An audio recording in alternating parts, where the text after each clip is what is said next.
होला भनेर हामीले यो टपिक लिएका हौं। अब आजको मैले प्रेजेन्टेसन सुरु गरे है त।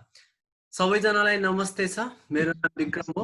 अब सधैँ चाहिँ हाम्रो यो ग्रुप डिस्कसनमा आज चाहिँ हाम्रो यो टपिक रहेको छ ह्युमन रिसोर्स म्यानेजमेन्ट, अनि यसको कन्सेप्टहरु हेर्ने छौं।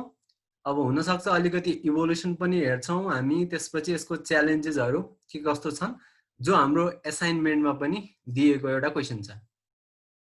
म अगाडि बढे। अब अर्को स्लाइडमा तपाई देख्न सक्नुहुन्छ प्रेजेन्टेसनको फ्लो यस प्रकार रहनेछ। सुरुमा कन्सेप्टको बारेमा केही कुरा हेर्नेछौं, त्यसपछि इभोल्युसनको बारेमा, कहाँबाट उत्पत्ति भयो यो ह्युमन रिसोर्स म्यानेजमेन्ट भन्ने कुरा, कसरी इभोल्भ भयो भन्ने कुरा, त्यसपछि हामी हेर्नेछौं फंक्सन एन्ड अब्जेक्टिभ भन्ने कुरालाई, त्यसपछि ह्युमन रिसोर्स म्यानेजमेन्टको प्रोसेस कस्तो हुन्छ, कुन तरिकाले ह्युमन रिसोर्स म्यानेजमेन्टलाई कसरी चाहिँ हामीले कुन तरिकाको प्रोसेसमा चाहिँ यसको म्यानेजमेन्ट हुन्छ भन्ने कुरा। अर्को च्यालेन्जेस इन एन अर्गनाइजेसन, अर्गनाइजेसनमा कस्तो किसिमको च्यालेन्जेस हुन्छ भन्ने कुरा, वेज फरवर्ड अथवा कन्क्लुजन नै वेज फरवर्ड भन्ने कुरा छ। यसमा कन्क्लुजन छैन, मैले यसलाई हटाइदिए।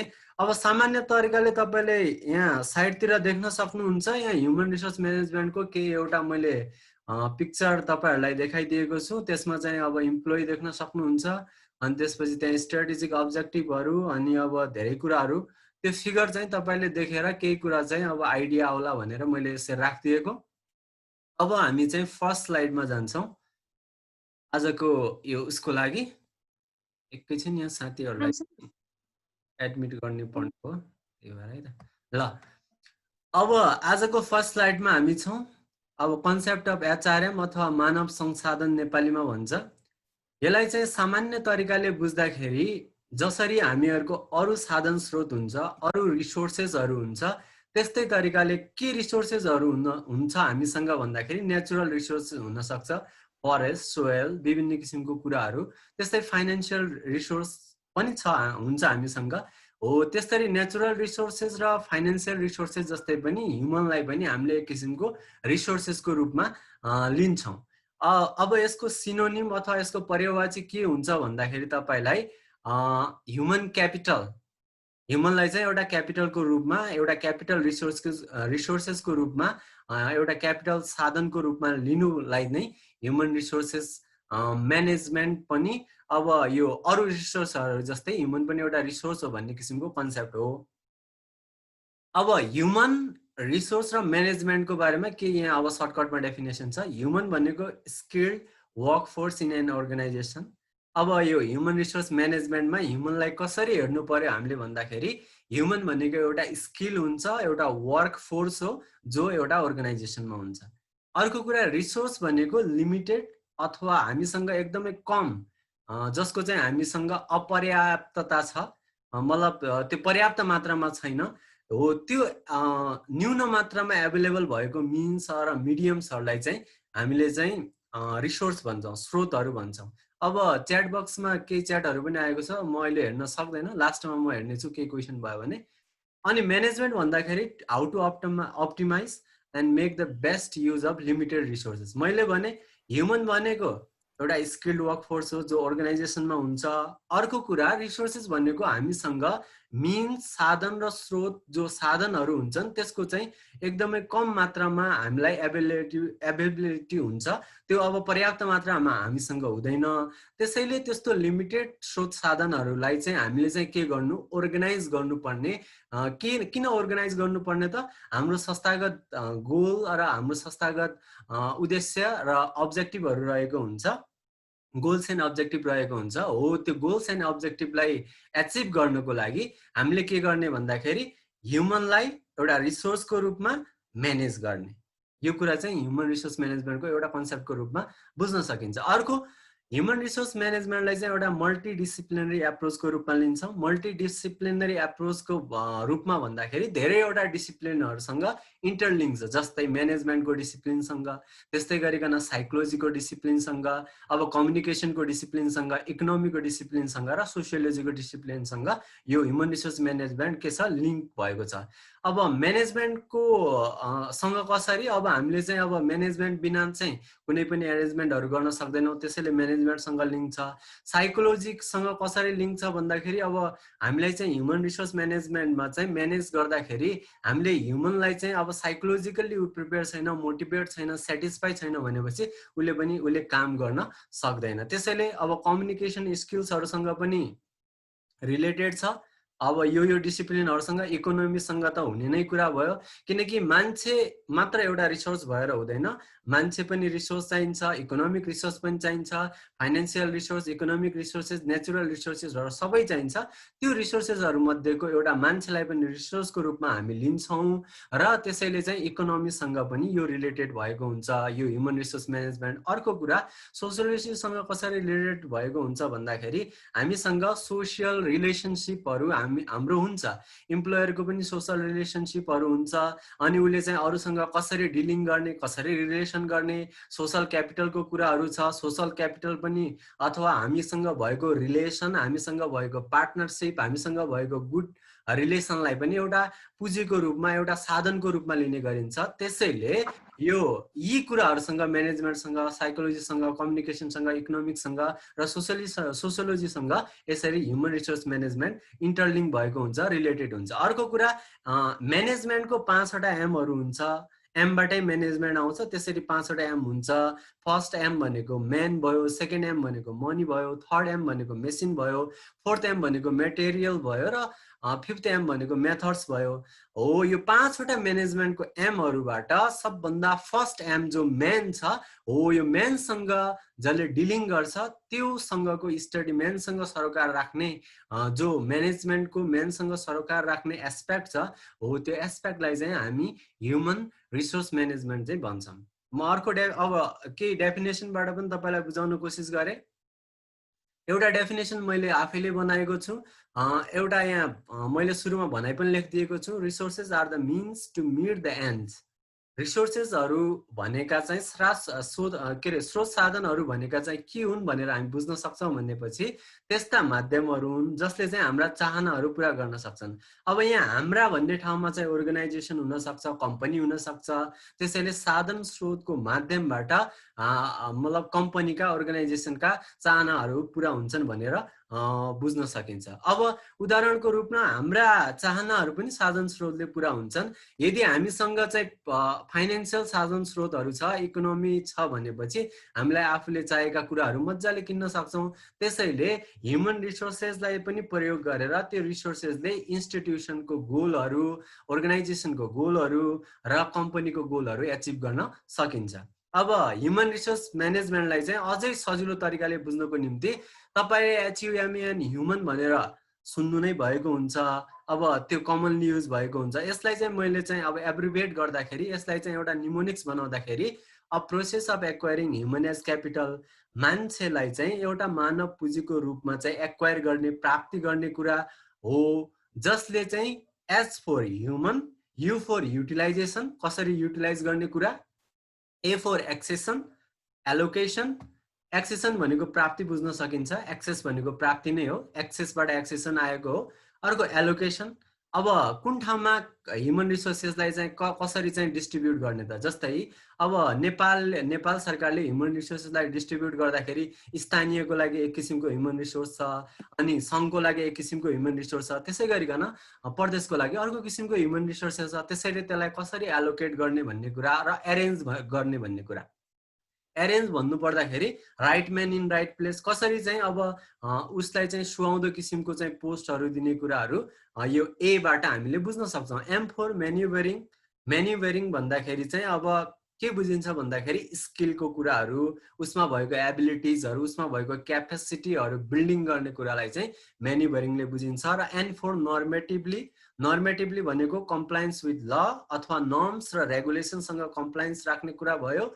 यसले चाहिँ for achieving the desirable aims and objective of an organisation, माथि पनि भनेको कुरा हो। विथ ई भन्ने छ, यो ई भनेको एउटा इफेक्टिभनेस हो, अर्को ई भनेको इफिसियन्सी र इफेक्टिभनेससँग के गर्ने त यो सबै कुराहरू मान्छेलाई युटिलाइज गरेर त्यसलाई एक्सेस गरेर एलोकेट गरेर एरेन्ज गरेर त्यसलाई म्यानेभर गरेर अथवा स्किल्ड बनाएर त्यसलाई चाहिँ अब कानुन सम्मत रूपले चाहिँ मान्छेलाई चाहिँ यसरी चाहिँ अब अर्गनाइजेसनको डिजायरेबल आवश्यकता अनुसारको उद्देश्य र लक्ष्यहरू प्राप्ति गर्नको निम्ति कुन तरिकाले त त्यो पनि इफेक्टिभ र प्रभावशाली र एकदमै असल तरिकाले चाहिँ प्रयोग गर्नुलाई चाहिँ यो ह्युमन के भन्छ भन्दाखेरि ह्युमन रिसोर्स म्यानेजमेन्ट भनेर यसरी डिफाइन गरेर बुझ्न सकिन्छ। अब मैले तपाईँलाई एउटा उदाहरण दिएको छु। यो नर्मेटिभली भन्दाखेरि लसँग अब त्यो मिल्नु पर्ने कुरा, कोइन्साइड हुनुपर्ने कुरा, कम्प्लायन्स भन्नुपर्ने कुरा। जस्तै तपाईँले अब नर्मसँग कसरी नर्मेटिभली मिल्छ भन्दाखेरि मैले एउटा उदाहरण दिन्छु। जस्तै तपाईँले अब यो राजपत्राङ्कित जो अफिसर लेभल छ, त्यो अफिसर लेभलको जाँच दिनको निम्ति तपाईँले चाहिँ 21 वर्ष पुगेको हुनुपर्छ। अब त्यो एउटा निश्चित प्रक्रिया छ।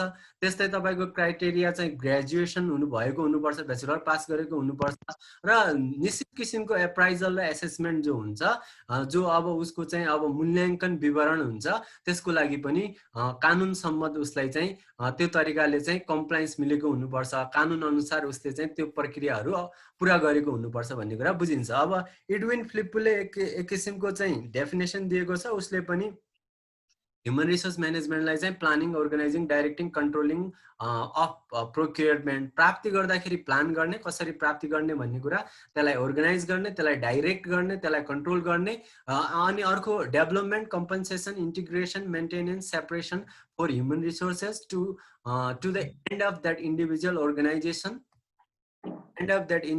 Organisation and social objective are achieve. अब यो माथिका यी जस्तै पोस्ट गफ तपाईँले लुथर गुलीको पोस्ट गफ जसरी तपाईँले एउटा पढ्नुहुन्छ, त्यस्तै तरिकाले चाहिँ एडविन फ्लिप्पूले पनि के भन्यो भनेपछि ह्युमन रिसोर्स म्यानेजमेन्ट भनेको प्लानिङ गर्ने, ह्युमनलाई चाहिँ अब अर्गनाइज गर्ने, तिनीहरूलाई डाइरेक्ट गर्ने, कन्ट्रोल गर्ने, के गर्दाखेरि त तिनीहरूलाई प्राप्ति गर्दाखेरि र तिनीहरूको डेभलपमेन्ट गर्ने, क्यारियर डेभलपमेन्टका कुरा हुन्छ, स्किल डेभलपमेन्टका कुराहरू हुन्छ।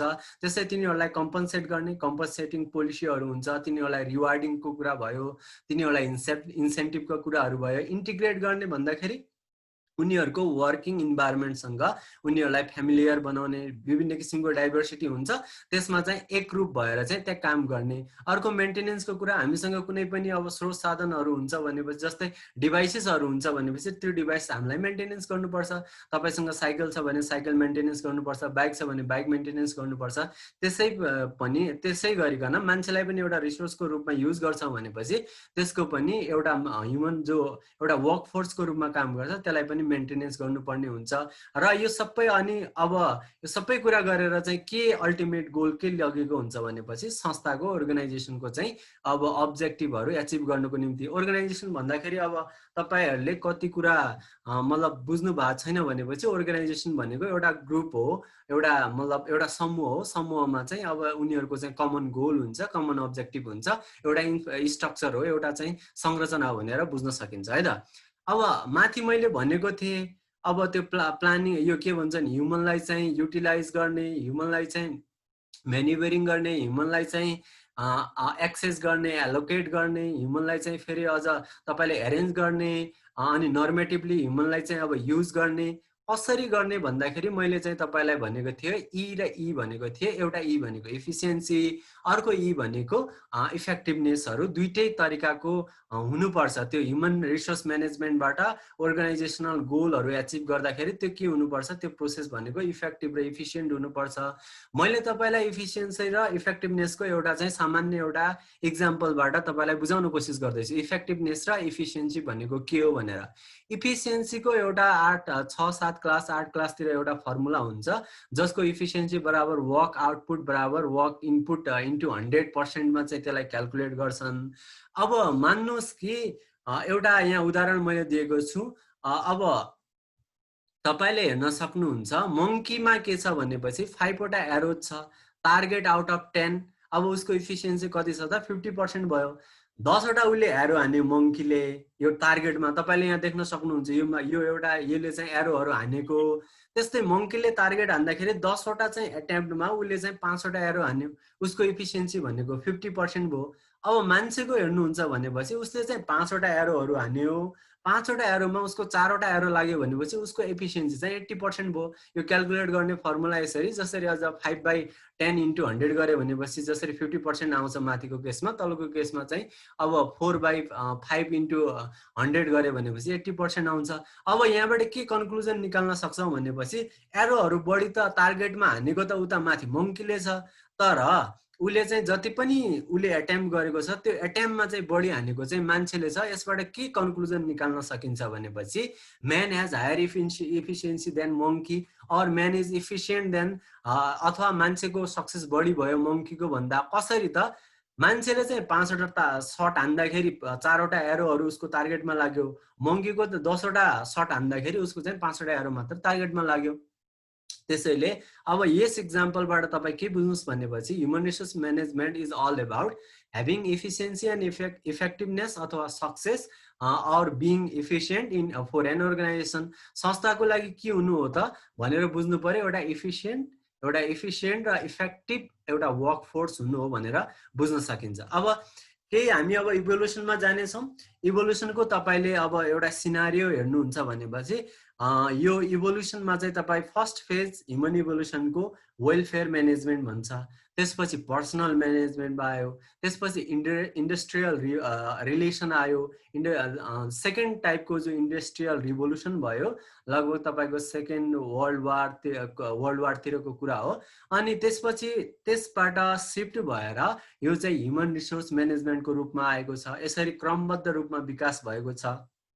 जसरी हामी एडमिनिस्ट्रेसनमा सुरुमा एडमिनिस्ट्रेसन विल्सनको डाइकोटमीको धारणा पढ्छौँ, त्यसपछि न्यू पब्लिक एडमिनिस्ट्रेसन पढ्छौँ, अनि न्यू पब्लिक म्यानेजमेन्ट पढ्छौँ, अनि न्यू पब्लिक सर्भिस पढ्छौँ। त्यसरी अब यो ह्युमन रिसोर्स म्यानेजमेन्टमा पनि सुरुमा कर्मचारीहरूको वेलफेयर म्यानेजमेन्ट भन्दाखेरि कर्मचारीका अब सेफ्टीका कुराहरू, कर्मचारीको सेक्युरिटीका कुराहरूलाई मात्र जोड दिन्थ्यो।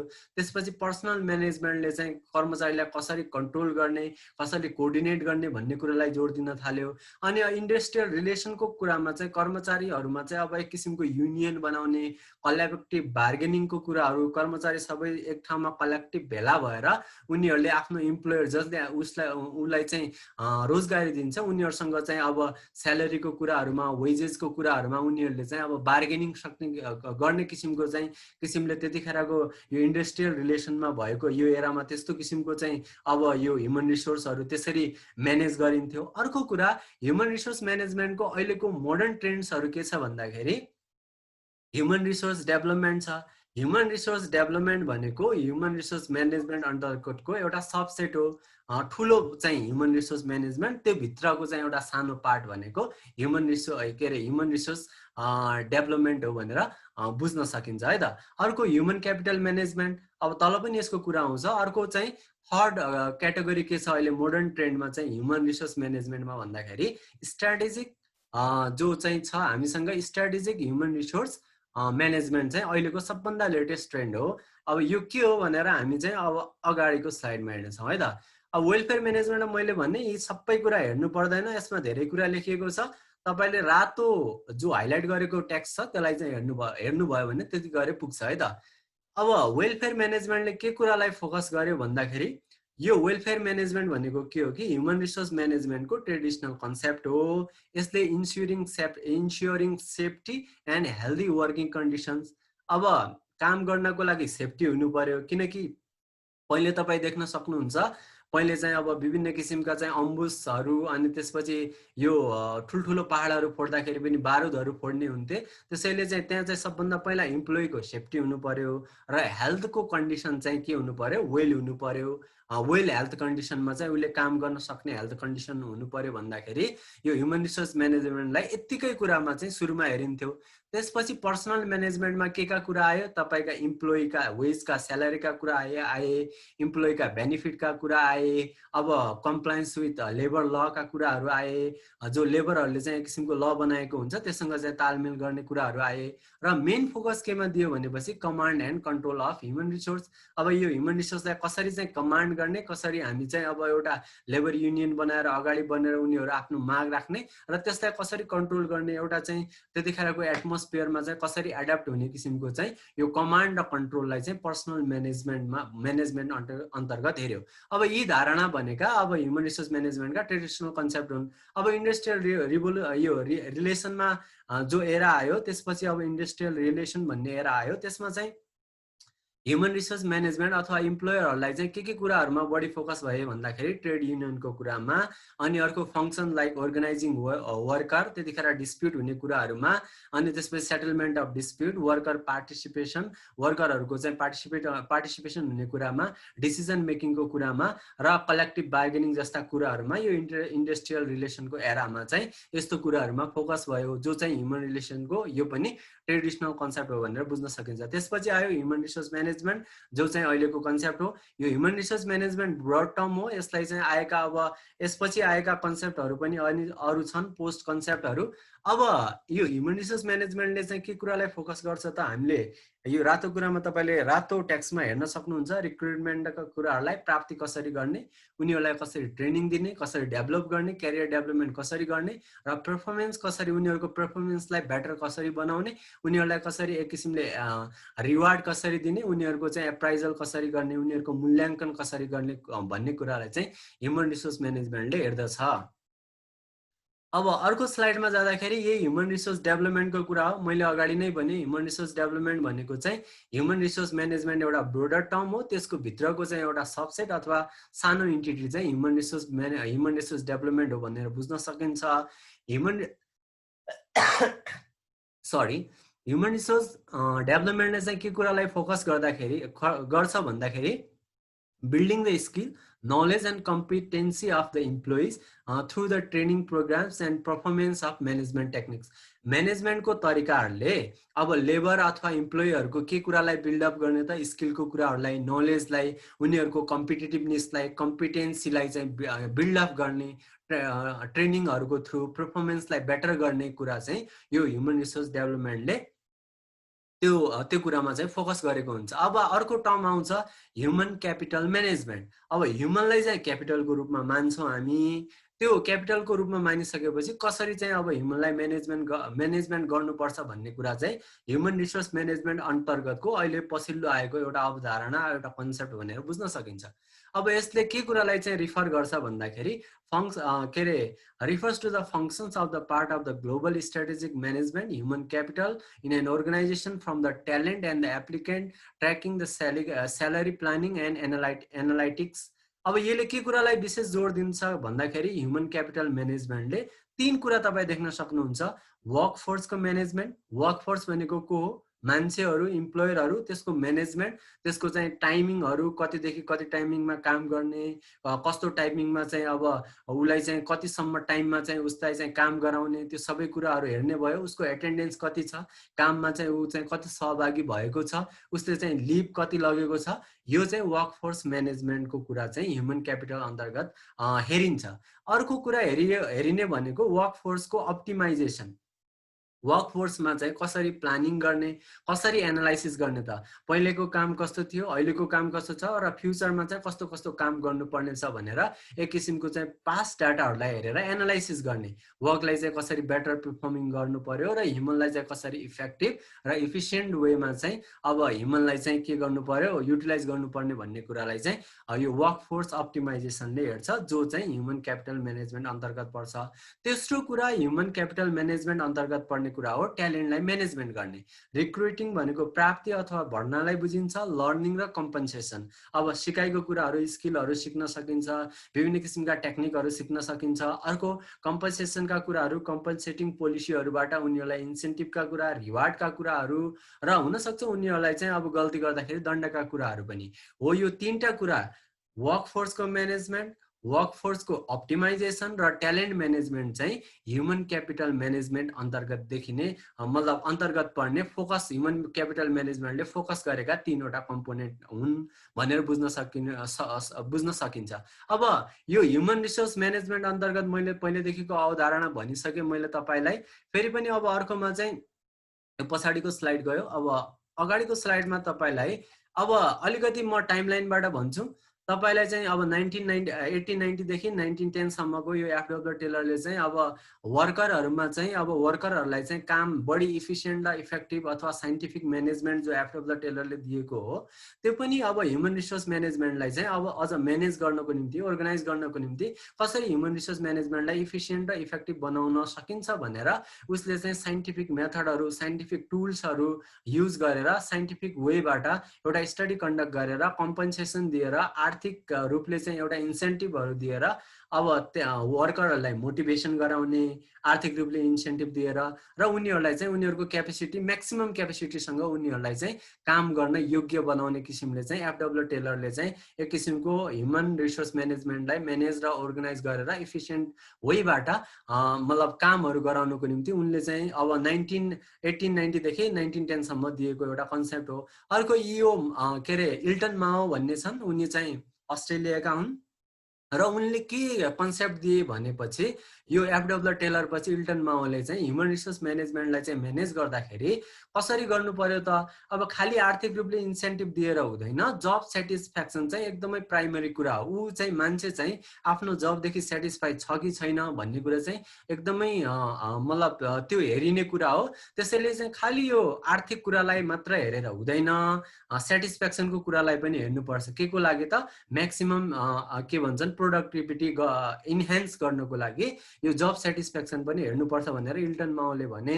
इल्टन माओलाई चाहिँ अब ह्युमन रिसोर्स म्यानेजमेन्टका फादर पनि भन्छन्। उनले चाहिँ एउटा उनी रिसर्चर हुन्। उनले चाहिँ यो हाउसथ्रोन भन्ने एउटा मतलब युएसए को एउटा स्टेटमा एउटा एक किसिमको मतलब एउटा रिसर्च कन्डक्ट गरेका थिए र उनले के कन्क्लुजन पाए भन्दाखेरि उनले चाहिँ विभिन्न प्यारामिटरहरु चेन्ज गरेर रिसर्चलाई कन्डक्ट गरे। त्यहाँ लेबरको चाहिँ इफिसिएन्सी कसरी घट्छ बढ्छ भन्ने कुरालाई हेरे। सुरुमा उनले चाहिँ लाइटिङ कन्डिसन एप्लाई गरे। लाइटिङ कन्डिसन एप्लाई गरेर विभिन्न किसिमका डिफ्रेन्ट कलरको लाइटले चाहिँ लेबरको इफिसिएन्सी कुन त्यसमा चाहिँ केही चेन्ज भएन। जस्तै अब हरियो लाइट, रातो लाइट, विभिन्न किसिमका येलो, ग्रीन, अब ब्लू लाइटहरु उनले इन्ट्रोड्युस गरे। त्यसमा चाहिँ लेबरहरुलाई काम गराउँदाखेरि उनीहरुलाई केही पनि फरक परेन, उनीहरुको प्रोडक्टिभिटी एकै किसिमको कन्स्ट्यान्ट रह्यो। त्यसपछि उनले के गरे भन्दाखेरि त्यसपछि उनले त्यो स्टडीलाई अगाडि बढाए र 5-6 सालपछि उनले स्टडीका के कन्क्लुजन निकाले भनेपछि अब आर्थिक कुराले मात्र मान्छेलाई चाहिँ मोटिभेटेड गराउँदैन, सोशल कुराहरु पनि हुन्छ, रिलेसनको कुराहरु हुन्छ, टिम वर्कको कुरा हुन्छ, इन्फर्मेसन एक्सचेन्जको कुराहरु हुन्छ।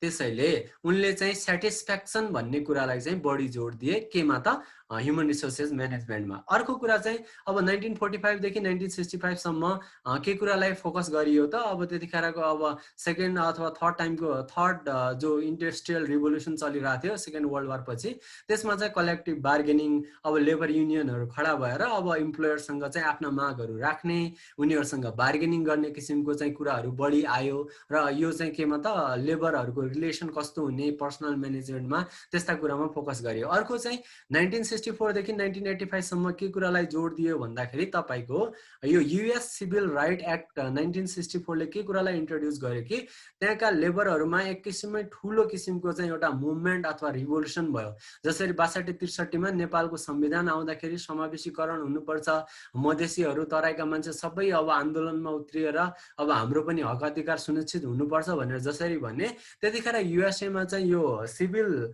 राइटको जो एक्ट आएको थियो, त्यो सिभिल राइट सम्बन्धी एउटा कानुन आएको थियो। त्यो कानुनमा चाहिँ त्यहाँका लेबरहरुले के भने कि हामीमा चाहिँ कुनै पनि रेसको आधारमा, कुनै पनि रिलिजनको आधारमा कुनै पनि किसिमले चाहिँ भेदभाव हुनु हुँदैन र हामीलाई चाहिँ अब के कुराको चाहिन्छ, हामीलाई चाहिँ कम्पनसेसन चाहिन्छ, हामीहरुलाई चाहिँ अब हामीहरुले काम गरे बापतको स्यालेरीहरु चाहिन्छ भनेर त्यो कुरालाई चाहिँ विशेष जोड दिए। त्यहाँ एउटा रिभोल्युसन नै भयो र त्यो रिभोल्युसनको सबैभन्दा ठूलो ग्रेटेस्ट अचिभमेन्ट के हो भन्नुहुन्छ भन्दाखेरि एफर्मेटिभ एक्सन्सहरु, जो हामी सकारात्मक विभेद भन्छौं, त्यहाँदेखि चाहिँ अब कम्पनसेसनको रूपमा चाहिँ सकारात्मक विभेदको अवधारणा बिल्डअप भएको हो युएसए मा 1964 यता चाहिँ जो सिभिल राइटको चाहिँ कन्फ्लिक्ट भयो। त्यतिखेर लेबरहरुको बीचमा विभिन्न किसिमको डिस्क्रिमिनेसन हुन्थ्यो। किनकि तपाई नेपालमा पनि हेर्न सक्नुहुन्छ भने राणा कालमा चाहिँ विशेष श्रेणीका मान्छेहरुलाई मात्र ठूलो पोस्टहरु मिल्थ्यो अनि सबैलाई चाहिँ मतलब सरकारी जागिरमा चाहिँ सबै किसिमका कास्टहरुलाई चाहिँ सरकारी जागिर मिल्थेन। त्यसैले गर्दाखेरि अब त्यतिखेर त्यतिखेर पनि युएसए मा पनि त्यस्तै कन्डिसन थियो, त्यहाँ पनि डिस्क्रिमिनेसनहरू थियो। त्यो सबै किसिमको रेशियल अनि कलरको डिस्क्रिमिनेसन अथवा रिलिजनको डिस्क्रिमिनेसन सबै एन्ड गरेर हामीले चाहिँ आफ्नो काम अनुसारको वेजेसहरू पाउनुपर्छ अनि हामीले चाहिँ सबैले अब एक किसिमले चाहिँ हाम्रो अधिकारहरू, लेबरको अधिकारहरू सुनिश्चित हुनुपर्छ भनेर उनीहरूले प्रदर्शन गरे। त्यसपछि उनीहरूले त्यसको परिणाम स्वरूप चाहिँ यो एफर्मेटिभ एक्सन अथवा सकारात्मक यो विभेदको कन्सेप्ट आएको हो। सकारात्मक विभेदको कन्सेप्टको बारेमा हाम्रो पुरानो क्लासहरू भइसकेको छ। सकारात्मक विभेदलाई छोटकरी रूपले बुझ्दाखेरि असमानहरूमा पनि एक किसिमले समान किसिमले गरिने विभेद भनेर बुझ्न सकिन्छ। अब असमान छन्, कोही सानो छ कोही ठुलो छ, उनीहरूलाई चाहिँ बराबर किसिमले बराबर हुने किसिमले गरिने विभेदलाई चाहिँ सकारात्मक विभेद भन्न सकिन्छ। अर्को अहिले चाहिँ अब 1985 देखि प्रेजेन्टमा चाहिँ एउटा चाहिँ कन्सेप्ट चाहिँ एकदमै प्रबल आयो, जो कन्सेप्ट चाहिँ मोडर्न कन्सेप्ट हो। अब यहाँ चाहिँ नयाँ यो ह्युमन रिसोर्स म्यानेजमेन्टमा नयाँ ट्रेन्डहरू आए, नयाँ चरणहरू आए। त्यो ट्रेन्डले चाहिँ के गर्यो भन्दाखेरि तीनवटा कुराहरूलाई विशेष जोड दियो। एउटा त के भयो भन्दाखेरि डाइभर्सिटी भयो, किनकि निश्चित जातिको मान्छे पहिला चाहिँ अब सिपाहीमा भर्ना हुन्थे। त्यसपछि अब निश्चित जातिको मान्छेहरू पहिला चाहिँ जागिर पाउँथे। अब के भयो भन्दाखेरि विभिन्न किसिमका धर्म, जाति, वर्गका मान्छे आइसकेपछि लेबरहरूमा चाहिँ मतलब यो इम्प्लोइहरूमा चाहिँ यो कर्मचारीहरूमा चाहिँ एक किसिमको डाइभर्सिटी भयो। अब त्यो डाइभर्सिटीको कुरा आयो, कसरी डाइभर्सिटीलाई डिल गर्ने। अर्को कुरा ग्लोबलाइजेसन आयो। अब ग्लोबलाइजेसन भनेको के हो भन्नुहुन्छ भन्दाखेरि मैले तल पनि ग्लोबलाइजेसनको के अरे डिस्क्रिप्सन गर्छु। ग्लोबलाइजेसन भन्दाखेरि सामान्य तरिकाले के बुझ्नुहोस् कि विश्वव्यापी एक किसिमको लहर हो। त्यस्तै अब थर्ड चाहिँ के बुझ्न सकिन्छ कि अब अहिले आएको यो ह्युमन रिसोर्स म्यानेजमेन्टमा रिसेन्ट आएको चाहिँ एक किसिमको कन्सेप्ट के हो कि यो स्ट्रेटेजिक यो फङ्सन भन्ने कुरा हो। स्ट्रेटेजिक ह्युमन रिसोर्स म्यानेजमेन्ट चाहिँ अहिले आएको लेटेस्ट कन्सेप्ट हो। अब मैले तपाईँलाई सुरुदेखि वेलफेयर म्यानेजमेन्टदेखि पर्सनल म्यानेजमेन्टदेखि इन्डस्ट्रियल के अरे रिलेसनदेखि अब यी विभिन्न फेजहरूमा आएर अहिलेको कन्टेक्स्टमा चाहिँ हामी के कुरालाई सबैभन्दा बढी जोड दिन्छौँ। ह्युमन रिसोर्स म्यानेजमेन्टको एडभान्समेन्ट अथवा ह्युमन रिसोर्स म्यानेजमेन्ट अझै मोडर्न भएर के भयो कि अब यसलाई चाहिँ अहिले आएर चाहिँ स्ट्रेटेजिक ह्युमन रिसोर्स म्यानेजमेन्ट भनेर हामीले यसलाई भन्छौँ। तीन कुराहरू अहिलेको प्रेजेन्ट सिनारियोमा प्रिभेल गर्छ। एउटा डाइभर्सिटी, हामीले चाहिँ जति पनि अब भएको चाहिँ यो ह्युमन रिसोर्सलाई म्यानेजमेन्ट गर्दाखेरि डाइभर्सिटी छ त्यहाँ। अर्को ग्लोबलाइजेसन छ, विश्वव्यापीकरणको लहर छ। र तेस्रो कुरा चाहिँ स्ट्रेटेजिक वेमा चाहिँ हामीले जानुपर्ने आवश्यकता छ। अब यो स्ट्रेटेजिक ह्युमन रिसोर्स म्यानेजमेन्टले के कुरालाई फोकस गर्छ भन्दाखेरि यो स्ट्रेटेजी भनेको चाहिँ ग्रिक वर्डबाट आएको हो। स्ट्राटस भनेको तपाईँको कमान्डर इन चिफ हुन्छ। अनि अब अरू चाहिँ पछाडिको चाहिँ जो मतलब पार्ट हुन्छ त्यसले चाहिँ के बुझाउँछ भन्दाखेरि तपाईँको सोल्जरहरूलाई बुझाउँछ। पुरानो समयमा के हुन्थ्यो, युद्धहरू गर्दाखेरि कमान्डरले चाहिँ सोल्जरहरू लगेर जान्थ्यो। उसले कस्तो किसिमको चाहिँ अब स्ट्राटेजी बनाउँथ्यो भन्दाखेरि उसले चाहिँ युद्धलाई चाहिँ जित्ने किसिमको स्ट्राटेजी बनाउँथ्यो। त्यस्तै अब यो स्ट्राटेजीलाई अब ह्युमन रिसोर्स म्यानेजमेन्टको वेमा हेर्दाखेरि अब हामीले अहिले भएका च्यालेन्जेसहरूमाथि विजय गर्नु, अहिले हामीसँग भएका चाहिँ विकनेसेसहरूलाई चाहिँ आइडेन्टिफाई गर्नु र त्यो कुरामाथि विजय पाएर हाम्रा एम्स र अब्जेक्टिभहरू जो हाम्रा चाहिँ लक्ष्य र उद्देश्यहरू हुन्छन् तिनीहरूलाई प्राप्ति गर्नु र त्यसको लागि हामीले चाहिँ इफेक्टिभ र इफिसियन्ट वेमा चाहिँ परफर्म गर्नु भन्ने कुरा यो स्ट्रेटेजिक यो ह्युमन रिसोर्स म्यानेजमेन्टले जनाउँछ। अब स्ट्रेटेजिक ह्युमन रिसोर्स म्यानेजमेन्ट भनेको एउटा प्रोसेस हो जसले आइडेन्टिफाई र एक्जिक्युट गर्छ द अर्गनाइजेसन्स स्ट्रेटेजिक प्लानहरू। जस्तै चाहिँ अर्गनाइजेसनको स्ट्रेटेजिक प्लानहरू, रणनीतिक प्लानहरूलाई चाहिँ के गर्छ, आइडेन्टिफाई पनि गर्छ। जस्तै अब नेपाल सरकारको स्ट्रेटेजिक प्लानहरू के हुनसक्छ भने के हुनसक्छ, अब बाहिर रहेका कोरोनाबाट पीडित भएका मान्छेहरूलाई नेपालमा ल्याउने, उनीहरूलाई चाहिँ सुरक्षित राख्ने किसिमको एक किसिमको स्ट्रेटेजिक प्लान हुनसक्छ। त्यस्तै गरिकन अब एउटा अर्गनाइजेसनमा पनि ठिक त्यही तरिकाले त्यहाँ भएको स्ट्रेटेजिक प्लानहरूको आइडेन्टिफाई गर्नु पर्यो, त्यसलाई एक्जिक्युट पनि गर्नु पर्यो। अब खालि प्लान मात्र बनाएर भएन। नेपाल सरकारले बाहिर रहेका विदेशी नेपालीहरूलाई नेपाल ल्याउनु पर्यो। त्यसको लागि त उसले बनाएको स्ट्रेटेजीलाई एक्जिक्युट गर्नु पर्यो, कार्यान्वयन गर्नु पर्यो। त्यसैले अर्गनाइजेसनले पनि आफूले चाहिँ पहिला हाम्रो आफ्ना स्ट्रेटेजिक प्लानहरूलाई आइडेन्टिफाई गर्ने, त्यसलाई एक्जिक्युट गर्ने, होइन। अब म्याचिङ द के अरे कम्पनीज क्यापासिटी, अब नेपाल सरकारले अब बाहिर रहेका विदेशीहरूलाई ल्याउँदाखेरि एकैचोटि लाखौँको संख्यामा त ल्याउन सक्दैन, किनकि नेपालसँग त्यत्रो एयरक्राफ्ट पनि छैन, त्यत्रो अब रिसोर्सेसहरू छैन, त्यत्रो क्यापेसिटी छैन। उसले आफ्नो क्यापेसिटी, नेपाल सरकारले आफ्नो क्यापेसिटी अनुसार बाहिर रहेका, आफ्नो स्ट्राटेजी र नीति अनुसार बाहिर रहेका चाहिँ नेपालीहरूलाई भित्र ल्याउने हो। त्यस्तै एउटा अर्गनाइजेसनले पनि आफ्नो क्यापेसिटी अनुसार आफ्नो स्ट्राटेजीहरू र आफ्नो चाहिँ प्लानहरूलाई एक्जिक्युट गर्न सक्छ। आफ्नो क्यापेसिटी भन्दा बाहिर गएर उसले चाहिँ आफ्नो स्ट्राटेजीहरू र प्लानहरूलाई एक्जिक्युट गर्न सक्दैन। बेटर परफर्म गर्नुको लागि with the demand of environment. Environment भनेको अहिलेलाई नेपाल सरकारको लागि इन्भाइरोमेन्ट के छ त? कोरोना क्राइसिस छ। त्यस्तै अर्गनाइजेसनको लागि अब बाहिरको इन्भाइरोमेन्ट के हुनसक्छ? कम्पिटिसन हुनसक्छ। एउटा अर्गनाइजेसनले अर्को अर्गनाइजेसनसँग कम्पिट गर्नुपर्ने हुन्छ, अरू विभिन्न कुराहरू हुन्छ, क्वालिटीको कुराहरू हुन्छ। जब जस्तै अब एमाजोन एउटा अर्गनाइजेसन हो, अर्कै अब गुगल छ, उनीहरूको बिचमा चाहिँ कम्पिटिसन हुन्छ र आफ्नो चाहिँ अब उनीहरूले चाहिँ आफ्नो डिमान्ड अनुसारको के गर्नुपर्छ?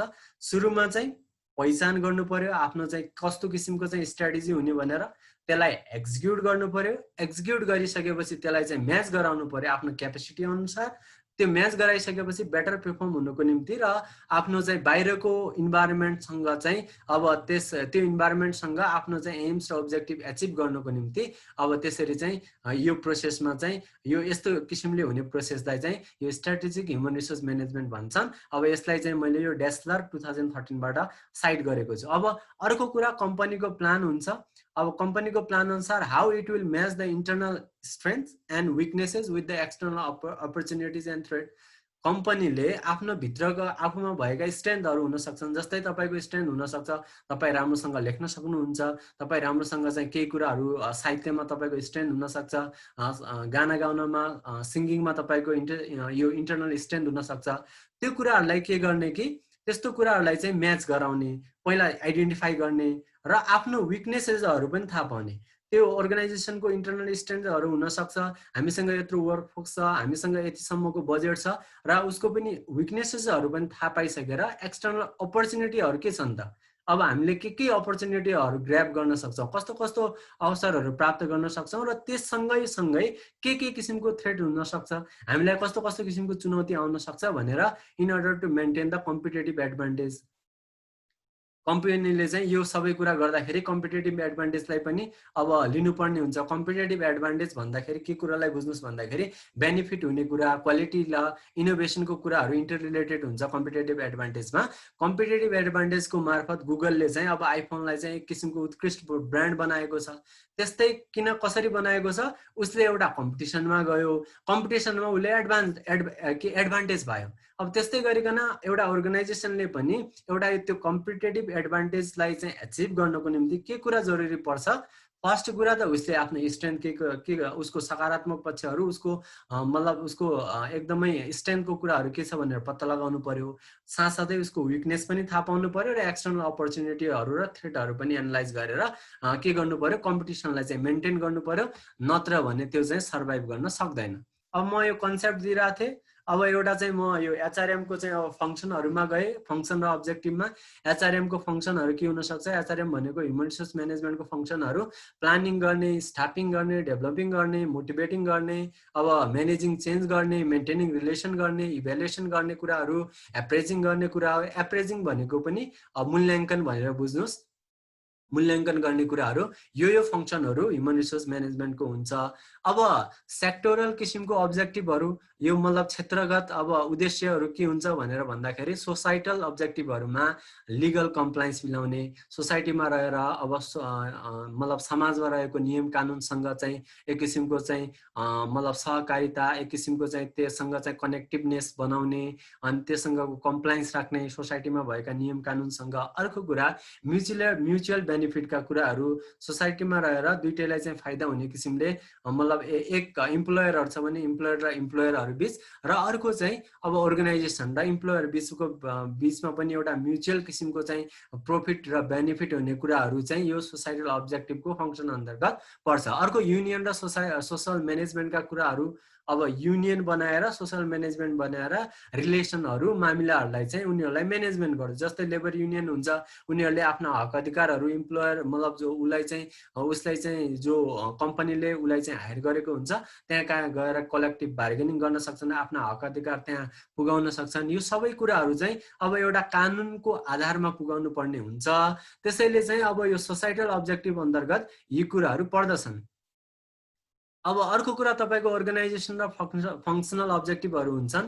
ह्युमन रिसोर्सलाई कसरी प्लान गर्ने, कसरी रिक्रुट गर्ने, कसरी हायर गर्ने, कसरी ह्युमन रिसोर्स म्यानेजमेन्टलाई ह्युमन रिसोर्सलाई मान्छेलाई चाहिँ अथवा इम्प्लोइलाई चाहिँ कसरी सिलेक्ट गर्ने, प्लेसमेन्ट गर्ने, ट्रेनिङ गर्ने, क्यारियर डेभलपमेन्ट कसरी गर्ने, उनीहरूको इम्प्लोयरहरूको रिलेसन कम्युनिकेसन र त्यो कोअर्डिनेसनमा कसरी हेल्प गर्ने, कसरी उनीहरूको मेन्टेनेन्स गर्ने, उनीहरूको चाहिँ अब हेल्थमा मेन्टेनेन्स हुनसक्छ, उनीहरूको विभिन्न कुराहरूमा मेन्टेनेन्स कसरी गर्ने भन्ने कुरा र एसेसमेन्ट र एप्रेजलले चाहिँ मूल्याङ्कनलाई जनाउँछ।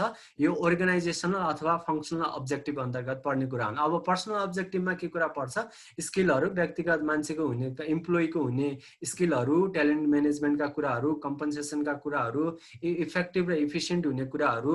किनकि अब सबैको एउटै इफिसियन्सी हुनसक्छ भन्ने हुँदैन। कसैले चाहिँ अब एउटा काम चाहिँ 1 घन्टामा गर्न सक्छ, कसैले एउटा काम त्यही कामलाई 30 मिनटदेखि 45 मिनटसम्म पनि गर्न सक्छ। त्यसैले चाहिँ इन्डिभिजुअल रूपमा चाहिँ मिट गर्ने पर्ने कुरा यो इफेक्टिभनेस र इफिसियन्सीको कुरा पनि यो पर्सनल अब्जेक्टिभ अन्तर्गत पर्छ। अर्को कुरा कम्पिटेन्सी। अब पर्सनल्ली एउटा इम्प्लोयरले अर्को इम्प्लोयरसँग चाहिँ कम्पिटेटिभ भयो भनेपछि मात्र उसको चाहिँ माथि हायर पोस्टमा जाने, उसलाई चाहिँ राम्रो कुराहरू मतलब उसले चाहिँ अब एउटा चाहिँ त्यहाँ सिलेक्सन हुँदाखेरि पनि उसले चाहिँ एउटा कम्पिटेटिभ वेमा जानुपर्छ। त्यसैले चाहिँ यो पर्सनल अब्जेक्टिभ अन्तर्गत कम्पिटेन्सी पनि पर्ने हो। अब त्यस्तै गरिकन अब यो फङ्सनहरूको क्याटेगोरी अनुसार तपाईँ हेर्न सक्नुहुन्छ। फर्स्ट चार्टमा म्यानेजर फङ्सन अन्तर्गत यो पोस्ट कबको जस्तै छ।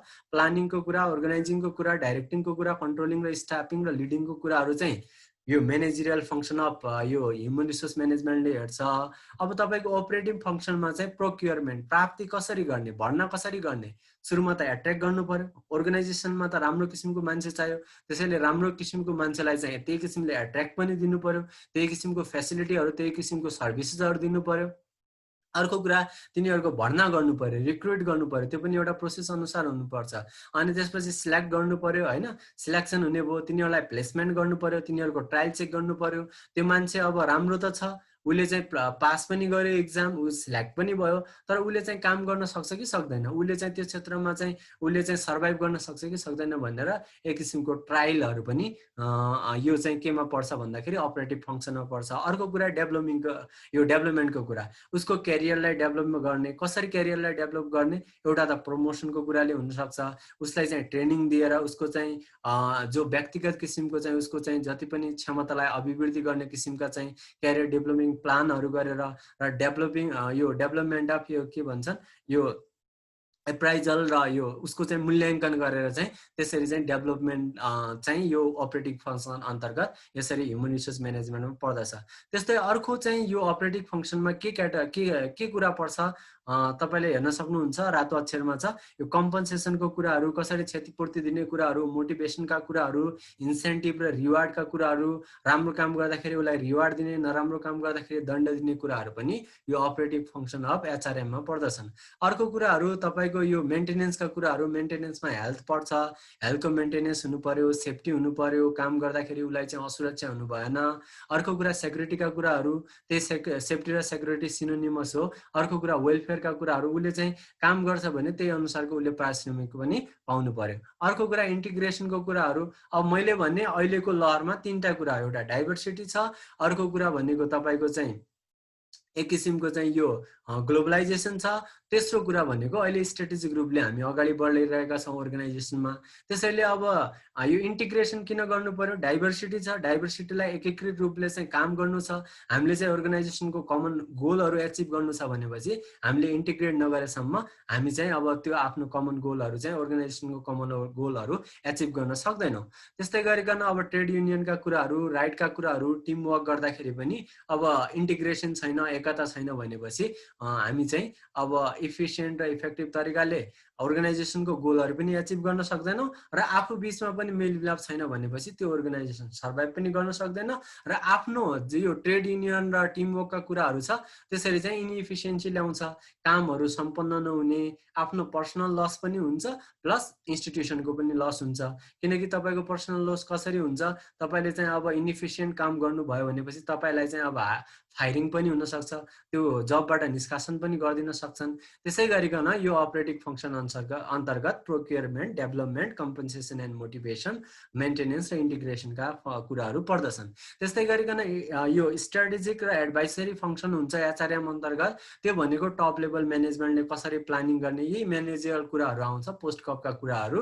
अब यो लोकसेवाले चाहिँ एक किसिमको प्लान गर्छ। अब यो सुब्बामा भयो, सेक्सन अफिसरमा भयो, सहसचिव, उपसचिवमा चाहिँ कसरी चाहिँ अब उनीहरूलाई चाहिँ हामीले चाहिँ एउटा सिलेबस करिकुलम कस्तो किसिमको बनाउने, कसरी हामीले चाहिँ एउटा अब्बल किसिमको चाहिँ हामीले चाहिँ सिलेक्सन गर्ने क्यान्डिडेटलाई, त्यस्तो किसिमको टप लेभल म्यानेजमेन्टको प्लानिङ हुन्छ। नेपालको सन्दर्भमा चाहिँ त्यो टप लेभल के अरे म्यानेजमेन्टको चाहिँ अब उदाहरणको रूपमा लोकसेवालाई लिन सकिन्छ। अरू कुरा पनि होला, सामान्य प्रशासन मन्त्रालय पनि होला, एउटा ठुलो लेभलको अर्गनाइजेसनको एउटा बोर्ड टिम अथवा डाइरेक्टिभ टिम पनि होला। त्यो म्यानेजमेन्ट गर्दाखेरि त्यो अर्गनाइजेसनमा कसरी चाहिँ एकदमै कम्पिटेटिभ क्यान्डिडेटहरू, एकदमै सक्षम क्यान्डिडेटहरू चाहिँ त्यहाँ चाहिँ इनरोल गर्ने र त्यो अर्गनाइजेसनको चाहिँ क्यापेसिटीलाई चाहिँ पनि बिल्डअप गरेर अर्गनाइजेसनको एम्स र अब्जेक्टिभहरू चाहिँ कसरी एचिभ गर्ने कुरा भनेर यो स्ट्राटेजिक अथवा एडभाइजरी फङ्सन अन्तर्गत पर्छ। अर्को यो डिपार्टमेन्टल लेभलमा पनि हुनसक्छ। कुनै डिपार्टमेन्टमा चाहिँ अब कर्मचारीलाई चाहिँ कसरी चाहिँ अब उनीहरूलाई म्यानेज गर्ने भन्ने किसिमको प्लानिङहरू बनाउने र उनीहरूलाई चाहिँ अर्गनाइजिङ, डाइरेक्टिङ र त्यही पोस्टको कुराहरू चाहिँ एउटा डिपार्टमेन्ट हेडले पनि गर्न सक्छ। अब यो चाहिँ क्याटेगोरी रूपमा चाहिँ एचआरएमको फङ्सनहरू भयो। म्यानेजरियल फङ्सन तपाईँ देख्न सक्नुहुन्छ, अपरेटिङ फङ्सन र स्ट्राटेजिक र एडभाइजरी फङ्सन। अब एचआरएमको प्रोसेस कस्तो हुन्छ त? एचआरएमको प्रोसेस यस्तो हुन्छ, यहाँ तपाईँले एउटा चार्ट देख्न सक्नुहुन्छ। सुरुमा रिक्रुटमेन्ट हुन्छ। भर्ना कसरी हुन्छ त? एक्सटर्नल पनि हुनसक्छ, इन्टर्नल पनि हुनसक्छ। बढी जस्तो केसमा चाहिँ अब एक्सटर्नल हुन्छ, कुनै केसमा इन्टर्नल पनि होला। भित्रैबाट एउटा अर्गनाइजेसन छ, त्यो अर्गनाइजेसनको भित्रैबाट कर्मचारीहरू पनि अब अर्को पोस्टहरूमाको लागि चाहिँ उनीहरू चाहिँ आफूभन्दा हायर पोस्टको लागि रिक्रुट हुनसक्छ। र एक्सटर्नल बजारमा रहेको जति पनि चाहिँ अब मतलब श्रम शक्ति छ त्यो पनि रिक्रुट हुनसक्छ, भर्ना हुनसक्छ। त्यसपछि उनीहरूको एउटा स्टेज हुन्छ, स्क्रिनिङ हुन्छ। त्यो स्क्रिनिङ भनेको लोकसेवाले इक्जाम लिएर गर्छ। तपाईँले प्राइभेट अर्गनाइजेसनहरूमा पनि, ब्याङ्कहरूमा पनि तपाईँको अब यो ह्युमन रिसोर्स म्यानेजमेन्ट भनेको पब्लिक र प्राइभेट दुइटै सेक्टरमा हो भनेर बुझ्नुहोस् है त। मान्छेलाई चाहिँ यो म्यानेजमेन्ट गर्ने, प्लानिङका कुराहरू, अर्गनाइज गर्ने कुराहरू यो दुइटै सेक्टरमा हुन्छ। अब उसलाई चाहिँ सिलेक्ट गर्छ एउटा स्क्रिन गरेर। उसलाई चाहिँ अब कम्पिटेटिभ इक्जामबाट हुनसक्छ कि के कुराले गरेर उसलाई सिलेक्ट गर्छ, स्क्रिनिङ गर्छ। सिलेक्ट भइसकेपछि उसको ट्रेनिङ हुन्छ। ट्रेनिङ के पनि हुनसक्छ, जबमा पनि हुनसक्छ। उसलाई चाहिँ जबभन्दा बाहिर राखेर पनि ट्रेनिङ गर्न सकिन्छ। जसरी अब निजामती सेवामा कुनै कर्मचारी अब भर्ना भयो, भर्ना भएर उसलाई चाहिँ अध्ययनको लागि चाहिँ उसले जब छोडेर पछि फेरि जब रिजोइन गर्ने किसिमले पनि जान सक्छ। जबमा रहेर पनि ट्रेनिङहरू चाहिँ अध्ययनका कुराहरू गर्न सक्छ। त्यसपछि एसेसिङ द पर्फर्मेन्स। अब उसको चाहिँ ट्रेनिङ गरिसक्यो, ट्रेनिङ गरिसकेपछि उसको प्रतिभा कस्तो छ त्यो कुराको चाहिँ निरीक्षण हुन्छ। उसको प्रतिभा कस्तो छ त्यो कुराको मूल्याङ्कन हुन्छ। त्यसको लागि अब प्रतिभाशाली बनाउनुको लागि त्यत्तिकै प्रतिभाशाली त बन्दैन, उसलाई चाहिँ मोटिभेट गर्नुपर्छ। जबसम्म मोटिभेसन हुँदैन तबसम्म मान्छेलाई इच्छा शक्ति हुँदैन।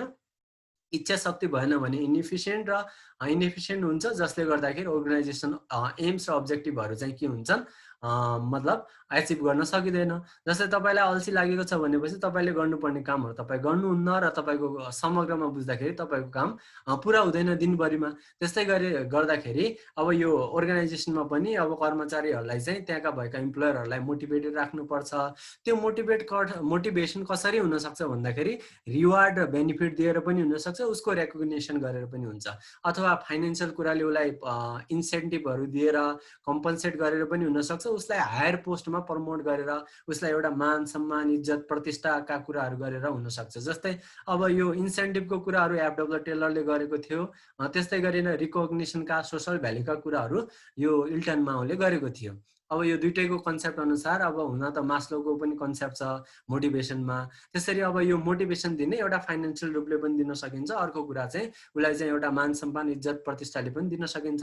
अब मोटिभेसन पछि यो कम्पन्सेसनका कुराहरू आए, त्यही कुरा अब जसरी अब ऊ चाहिँ अब एक्जिट हुँदाखेरि, ऊ चाहिँ रिटायर हुँदाखेरि उसलाई चाहिँ कस्तो किसिमको चाहिँ कम्पन्सेट गर्ने, उसले त्यत्रो वर्ष सेवा गरेको हुन्छ, उसलाई चाहिँ कसरी चाहिँ उसलाई चाहिँ एक किसिमको चाहिँ उस पछिको जीवनको लागि चाहिँ उसलाई चाहिँ कसरी म्यानेज गर्ने भन्ने कुरा पनि अब कर्मचारीको पोस्ट उसको जब भन्दा पछिको कुराहरू पनि यो ह्युमन रिसोर्स म्यानेजमेन्टले हेर्छ। यो सबै एउटा समग्र प्रोसेस बन्छ। अनि कम्पन्सेट क्षतिपूर्ति दिने कुराहरू पनि उसले जीवनभर सेवा गरेपछि उसलाई चाहिँ कसरी चाहिँ कम्पन्सेट गर्ने, सेक्युरिटीका कुरा हुनसक्छ, भत्ताका कुराहरू हुनसक्छ। अनि त्यसपछि अब उसले चाहिँ अब त्यो कुराहरू पेन्सनका कुराहरू पाएर चाहिँ उसलाई चाहिँ त्यसरी कम्पन्सेट गरिन्छ एउटा अर्गनाइजेसनबाट। यो प्रोसेसमा यो सबै एउटा प्रोसेसमा हुन्छ। अर्को मेन्टेनिङ लेबर रिलेसन। अब त्यो कुराहरूमा चाहिँ अब त्यो सङ्गठनमै छँदाखेरि पनि उसलाई कम्पन्सेट गर्न सकिन्छ। उसलाई चाहिँ अब ओभरटाइम गर्यो भनेपछि ब्याङ्कहरूमा के हुन्छ कि तपाईँलाई चाहिँ बढी इन्सेन्टिभ मिल्छ। त्यसरी ओभरटाइम गरेको तपाईँलाई कम्पन्सेट गर्यो, तपाईँलाई बढी काम गरायो भन्दाखेरि त्यसको बढी प्रतिफल पनि दियो तपाईँलाई, बढी किसिमले चाहिँ त्यो कम्पन्सेट गरे, क्षतिपूर्ति बेहोर्यो। त्यस्तै किसिमले लेबरमा हुने रिलेसनको कुराहरू पनि हुन्छ। एक लेबरले अर्को लेबरसँग जबसम्म इन्टिग्रेट हुँदैन, एकीकृत हुँदैन, तबसम्म उनीहरूले आफ्नो अर्गनाइजेसनको एम्स र अब्जेक्टिभहरू एचिभ गर्न सक्दैनन्। अर्को कुरा हेल्दी वेलफेयर र सेफ्टी इम्प्लोइ हुनु पर्यो। जबसम्म स्वास्थ्य छैन केही पनि गर्न सक्दैन। जबसम्म ऊ चाहिँ वेलफेयर अथवा इकोनोमिकली वेल छैन, अब काम गर्छ तर तलब पाइरहेको छैन भनेपछि उसलाई चाहिँ काम गर्ने मोटिभेसन पनि मिल्दैन, उसले काम पनि राम्रोसँग गर्न सक्दैन। स्वास्थ्य खराब छ भनेपछि पनि उसले काम राम्रोसँग गर्न सक्दैन। त्यसैले उसको सेफ्टी पनि हुनुपर्छ, अरू असुरक्षित पनि हुनु भएन। त्यसैले यी कुराहरू पनि ह्युमन रिसोर्स म्यानेजमेन्टको प्रोसेसमा पर्ने कुराहरू हुन्। र त्यस्तै लास्टमा कम्प्लायन्स विथ ल, सबै कुरा चाहिँ कानुन सम्बद्ध हुनुपर्छ। यो ह्युमन रिसोर्स म्यानेजमेन्टको चाहिँ यो सबै कम्पोनेन्टहरू भनेर यसरी एउटा जो एउटा चक्र अथवा एउटा प्रोसेस, एउटा प्रक्रिया जो भन्छ, यो सम्पूर्ण प्रक्रियालाई ह्युमन रिसोर्स म्यानेजमेन्टको प्रोसेस भनिन्छ। यो प्रोसेस मैले चाहिँ www भनेर एउटा तलको लिङ्कबाट लिएको। अब हामी करिब यो मोटामोटी इन्ट्रोडक्सन थियो। अब आजको चाहिँ जो हाम्रो एसाइनमेन्टको टपिक छ त्यसमा अहिले हामी बल्ल प्रवेश गरेका छौँ। अब 4-5वटा स्लाइड छ, त्यति धेरै पनि छैन। अब हामी अलि स्पिड अप गर्नेछौँ। अहिले अब हामीले ह्युमन रिसोर्स म्यानेजमेन्ट भनेको के हो बुझ्यौँ, त्यसको इभोल्युसन भनेको कसरी हुन्छ त्यो बुझ्यौँ, त्यसको फङ्सनहरू के हो भनेर बुझ्यौँ, अब्जेक्टिभहरू के हो भनेर बुझ्यौँ। अब human resource management is concern with philosophy. यो एक किसिमको दर्शनसँग चाहिँ मतलब सम्बन्ध राखेको हुन्छ, सिद्धान्तहरू, निश्चित किसिमका सिद्धान्तहरूसँग सम्बन्ध राखेको हुन्छ। अब नियम कानुन अथवा पोलिसीसँग सम्बन्ध राखेको हुन्छ, एक किसिमको प्रोसेससँग सम्बन्ध राखेको हुन्छ। जसरी माथि हामीले चाहिँ एउटा प्रोसेस हेऱ्यौँ, जसरी ह्युमन रिसोर्स म्यानेजमेन्टको एउटा समग्र एउटा प्रोसेस छ, त्यसरी चाहिँ यो प्रोसेससँग सम्बन्ध राख्छ। त्यस्तै बेस्ट प्र्याक्टिसेसहरू कसरी चाहिँ राम्रो इफिसियन्ट हुन सकिन्छ, कसरी चाहिँ इफेक्टिभ हुन सकिन्छ भन्ने बेस्ट प्र्याक्टिसेसहरूसँग कन्सर्न गरेको हुन्छ। केले त human resource management related with the management of people with any organisation both public and private. मैले भनिहालेँ ह्युमन रिसोर्स म्यानेजमेन्ट केसँग अब के को म्यानेजमेन्ट, के को व्यवस्थापनसँग रिलेटेड हुन्छ भनेपछि पब्लिक र प्राइभेटमा हुने कर्मचारी अथवा पिपुलहरूको म्यानेजमेन्टसँग रिलेटेड हुन्छ। अब यसको मेन रोल के हुन्छ भन्दाखेरि core driver in managing and modernising the resource in the organisation. एउटा संस्थामा त्यहाँ भएका चाहिँ रिसोर्सहरूलाई चाहिँ कसरी चाहिँ म्यानेज गर्ने र मोडर्न ट्रेन्ड अनुसार चाहिँ कसरी चाहिँ तिनी रिसोर्सहरूलाई म्यानेज गरेर एउटा इफिसियन्ट र इफेक्टिभ वेबाट म्यानेजमेन्ट गरेर कसरी अर्गनाइजेसनको एम्स र अब्जेक्टिभ एचिभ गर्नु भन्ने कुरा नै मेन भूमिका, मुख्य भूमिका ह्युमन रिसोर्स म्यानेजमेन्टको रहेको हुन्छ। अब एचआरएम इस्युहरू चाहिँ के रहेका हुन्छन्, इन्भाइरोमेन्ट इस्युहरू रहेका हुन्छन्। इन्भाइरोमेन्ट इस्यु भन्दाखेरि एक्सटर्नल इस्यु भनेर बुझ्न सकिन्छ। कम्पिटेन्सीका कुरा, कम्पिटिसन धेरै हुन्छ। अब कन्फ्लिक्टका कुराहरू, त्यहाँ अब डाइभर्सिटी छ भनेपछि कन्फ्लिक्ट पनि धेरै हुन्छ। र कन्सेन्ससका कुराहरू, सहमति मिल्न पनि गाह्रो हुन्छ। कन्फ्लिक्ट छ भनेपछि सहमति मिल्न एकदमै गाह्रो हुन्छ। थरी मान्छेका थरी डिमान्डहरू हुन्छन्। त्यस्तै पोलिटिकल र लिगल इस्युहरू पनि हुन सक्छन्। अब सरकारले विभिन्न किसिमका नीतिहरू बनाइदिन सक्छ, जस्तै ह्युमन रिसोर्स म्यानेजमेन्टलाई एफेक्ट गर्न सक्छ। जस्तै कर्मचारी समायोजनको पोलिसी नेपाल सरकारले ल्यायो, त्यसले सङ्घका कर्मचारी स्थानीय तहमा गर्दाखेरि एकदमै चुनौती भयो। त्यसमा चाहिँ अब विभिन्न किसिमका चाहिँ बाधाहरू आए, कर्मचारीले चाहिँ अब स्थानीय तहमा नजाइदिने जस्ता विभिन्न किसिमका समस्याहरू देखिए र त्यो नीति चाहिँ के हुन सकेन भन्दाखेरि अब मतलब उनीहरूको लेबरहरू अथवा इम्प्लोइहरूको चाहिँ रियल इस्युलाई चाहिँ एड्रेस गर्न सकेन। त्यस्तै अब लिगल इस्युहरू पनि हुनसक्छ। अस्ति तपाईँले सुन्नुभयो यो चाहिँ लिगलमा चाहिँ एउटा सूचना आएको, यो मतलब यो निजामती ऐनमा चाहिँ कस्तो किसिमको नीति बन्ने कि यो चाहिँ जति पनि अब यो नायब सुब्बाहरू आन्तरिक तरिकाले चाहिँ एक किसिमले चाहिँ उनीहरू आन्तरिक तरिकाले चाहिँ अफिसरमा बढुवा नहुने भन्ने किसिमको एक किसिमको प्रस्ताव पनि त्यहाँ देखिएको थियो। उनीहरूले पनि कम्पिटिसनमा आएर ओपन कम्पिटिसनमा आएर बल्ल उनीहरू अफिसरमा अपग्रेड हुने कुरा। यस्तो कुराहरूले चाहिँ के गर्छ भनेपछि अब त्यहाँ इम्प्लोइहरूमा चाहिँ एक किसिमको डिमोटिभेसनका कुराहरू आउँछ। त्यसैले यी कुराहरू चाहिँ यो पोलिटिकल इस्यु पनि हुनसक्छ, पोलिटिकल इन्फ्लुएन्सका कुराहरू पनि हुन सक्छन्, लिगल इस्युहरू पनि आउन सक्छन्, किनकि सबै लहरूले चाहिँ एकदमै पर्फेक्ट किसिमले चाहिँ काम नगरेको अवस्था हुनसक्छ। अब हामीलाई चाहिँ अब यो विभेद गर्नु भन्ने हुँदैन भन्ने किसिमले नियम कानुन अथवा संविधानमै छ, तरै पनि मान्छेले विभेद गरिरहेको हुन्छ। त्यसैले कस्तो किसिमको वर्क कल्चर छ, कस्तो किसिमको सोसाइटी छ, कस्तो किसिमको लले चाहिँ त्यहाँ चाहिँ अब भेरिफिकेसन पाउँछ भन्ने कुरा पनि मध्यनजर गर्नुपर्छ। त्यसैले चाहिँ त्यहाँ चाहिँ अब एचआरएम अन्तर्गत पर्ने कुराहरू एउटा इन्भाइरोमेन्टल इस्यु भइहाल्यो, पोलिटिकल लिगल इस्यु भइहाल्यो, इम्प्लोयरको म्यानेजमेन्टका इस्युहरू भइहाले, त्यही कसरी प्लान गर्ने, अर्गनाइज गर्ने, स्टाफिङ गर्ने, कसरी डाइरेक्ट गर्ने, कोअर्डिनेट गर्ने भन्ने कुरा, त्यही पोस्ट कपका कुराहरू भइहाले इम्प्लोइ म्यानेजमेन्टका इस्युमा। अर्को कम्पिटिसनको इस्युहरू, कसरी चाहिँ कम्पिटेटिभ हुने, कम्पिटेटिभ हुन सकिएन भनेपछि तपाईँ सार्वजनिक संस्थानहरू हेर्न सक्नुहुन्छ। अब नेपालमा कति लगभग अहिले 36-37वटा सार्वजनिक संस्थान छन्। नेपालमा चाहिँ लगभग अब त्योभन्दा लगभग 10-15वटा सार्वजनिक संस्थानहरू के भइसकेका छन्, कोही कोल्याप्स पनि भइसके, 10-15 मध्ये कोही चाहिँ निजीकरणमा पनि गइसकेका छन्। त्यसैले अब उनीहरू सर्भाइभ गर्न सकेनन् कम्पिटिसनमा जान नसकेर। त्यसैले कम्पिटिसनको पनि एउटा इस्यु छ। यो मतलब अब बायोलोजीमा एउटा डार्विनको पनि कम्पिटिसनको थ्योरी तपाईँले सुन्नुभएको होला, बाँच्नको लागि सङ्घर्ष, जसले चाहिँ सङ्घर्ष गर्न सकेन ऊ चाहिँ सर्भाइभ गर्न सक्दैन भन्ने किसिमको चाहिँ सिद्धान्त डार्विनले दिएका थिए। त्यही सिद्धान्त यहाँ पनि एप्लाई हुन्छ कम्पिटिसनको लागि। अर्को ग्लोबलाइजेसनको इस्यु। अब ग्लोबलाइजेसनलाई तपाईँले कसरी बुझ्नु पर्यो भन्दाखेरि ग्लोबलाइजेसन भनेको इटिसी हो, इकोनोमी, मतलब यो इकोनोमिक पर्सपेक्टिभबाट सुरु भएको अवधारणा हो। यसमा चाहिँ इकोलोजिकल, यो economic, E four economic, T four technological र C4 यो कल्चरल किसिमको एक्सचेन्जेसहरू हुन्छ। यो बोर्डरलेस भन्छ, ट्रान्सबोर्डर भन्छ।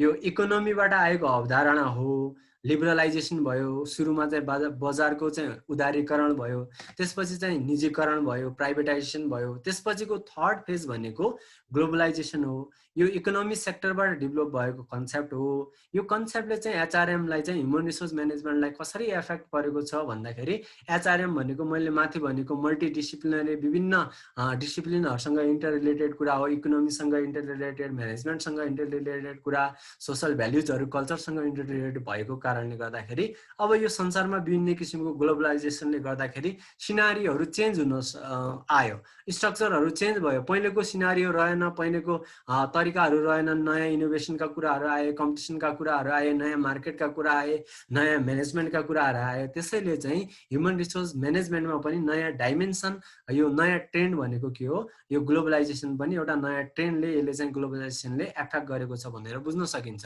अर्को कुरा ग्लोबलाइजेसनको इस्यु भनेको तपाईँलाई मैले सामान्य तरिकाले भने E4 इकोनोमिक, अर्को T4 टेक्नोलोजिकल र अर्को C4 कल्चरल।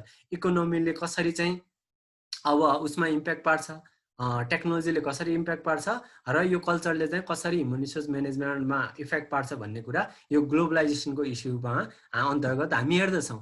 अर्को रिजल्ट ओरिएन्टेड इस्यु, मैले भनिसकेँ इफिसियन्सी र इफेक्टिभनेस हुनुपर्छ। कसरी रिजल्ट हामीले चाहिँ बढीभन्दा बढी रिजल्ट गेन गर्ने भन्ने कुरा पनि एक किसिमको चाहिँ चुनौती अथवा इस्यु नै हो। अब हामी चाहिँ च्यालेन्ज आउँछौँ। च्यालेन्जहरू मैले 4 क्याटेगोरीमा चाहिँ गरेको छु। यहाँ तपाईँ देख्न सक्नुहुन्छ, साइडमा एउटा पिक्चर पनि छ।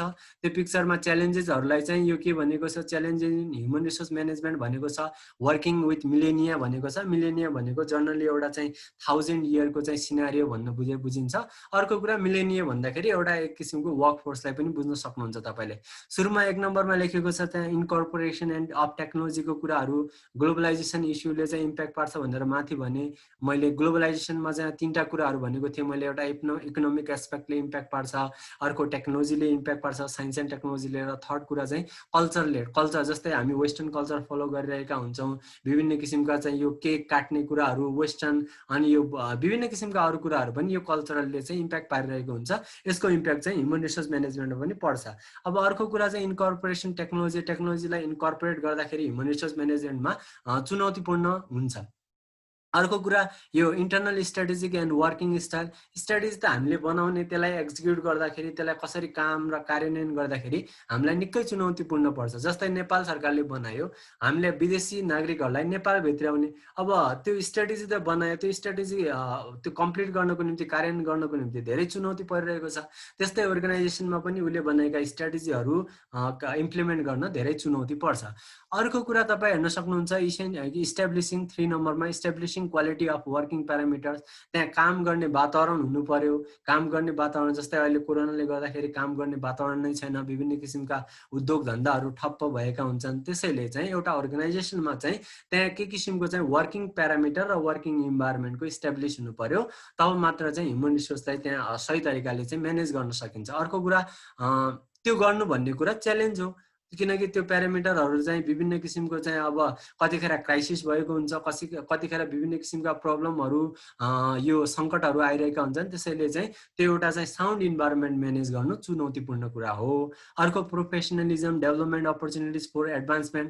अब एकदमै पेसागत बनाउनु, अनि त्यसलाई चाहिँ अझै उनीहरूलाई चाहिँ उनीहरूको क्यारियरलाई डेभलपमेन्ट गर्ने कुरा, त्यसको लागि धेरै कस्ट पनि चाहिन्छ, त्यो धेरै एक्सपेन्सिभ पनि हुन आउँछ। त्यसैले चाहिँ यो सबै कुरा प्रोफेसनलिजम बनाउने, डेभलपमेन्ट, क्यारियर डेभलपमेन्टको कुराहरू, एडभान्समेन्ट गर्नु कुराहरू, त्यसको लागि धेरै बजेट, धेरै पैसा र धेरै पुँजी चाहिने हुनाले त्यो चाहिँ च्यालेन्जिङ, त्यो कुरा पनि च्यालेन्जिङ हुन्छ। अर्को addressing the reciprocal feedback of the recruiting process. अब यो चाहिँ भर्ना गर्ने क्रममा चाहिँ त्यहाँ चाहिँ अब उनीहरूको चाहिँ जो उनीहरूको चाहिँ जो प्रतिक्रियाहरू हुन्छ, त्यो कुराहरूलाई एड्रेस गर्नुपर्ने एकदमै चुनौती हुन्छ। किनकि कसैले पनि एक किसिमको चाहिँ चोइसहरू अनुसार चाहिँ के गरेर भर्ती भर्ना भएको हुन्छ कुनै पनि जबमा, त्यो अनुसारको उसलाई फेभरेबल भएन भनेपछि पछि उसले चाहिँ त्यो जब छोड्न पनि सक्छ। त्यसैले त्यो सम्पूर्ण सिनारियो चाहिँ रिक्रुट गर्दाखेरिको चाहिँ जो किसिमको चाहिँ एउटा प्रोसेस हुन्छ, त्यतिखेरको टर्म्स एन्ड कन्डिसन अनुसारको सबै एटमोस्फियर क्रिएट गर्न पनि चुनौतीपूर्ण कुरा हुन्छ। अर्को अब इन्भाइरोमेन्ट च्यालेन्जेसका कुराहरूमा आउँछ। मैले 4वटा च्यालेन्जेसहरू मैले लिएका छु भनेर भनेको थिएँ। एउटा सुरुमा आउँछ इन्भाइरोमेन्ट च्यालेन्ज, क्याटेगोरी गरेको छु मैले। इन्भाइरोमेन्ट च्यालेन्जमा ऱ्यापिड चेन्ज भएको छ। ऱ्यापिड चेन्ज कसरी?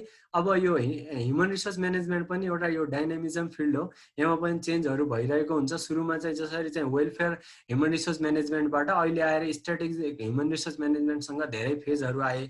त्यसैले यो च्यालेन्ज अनुसार एडप्ट हुन, त्यो च्यालेन्ज अनुसार चाहिँ हामीले चाहिँ इम्प्लोइहरूले र अर्गनाइजेसनले एडप्ट हुन एकदमै च्यालेन्जिङ कुरा हो। किनकि त्यहाँ एडप्टिभनेस चाहियो, वर्क कल्चरको कुराहरू चाहियो।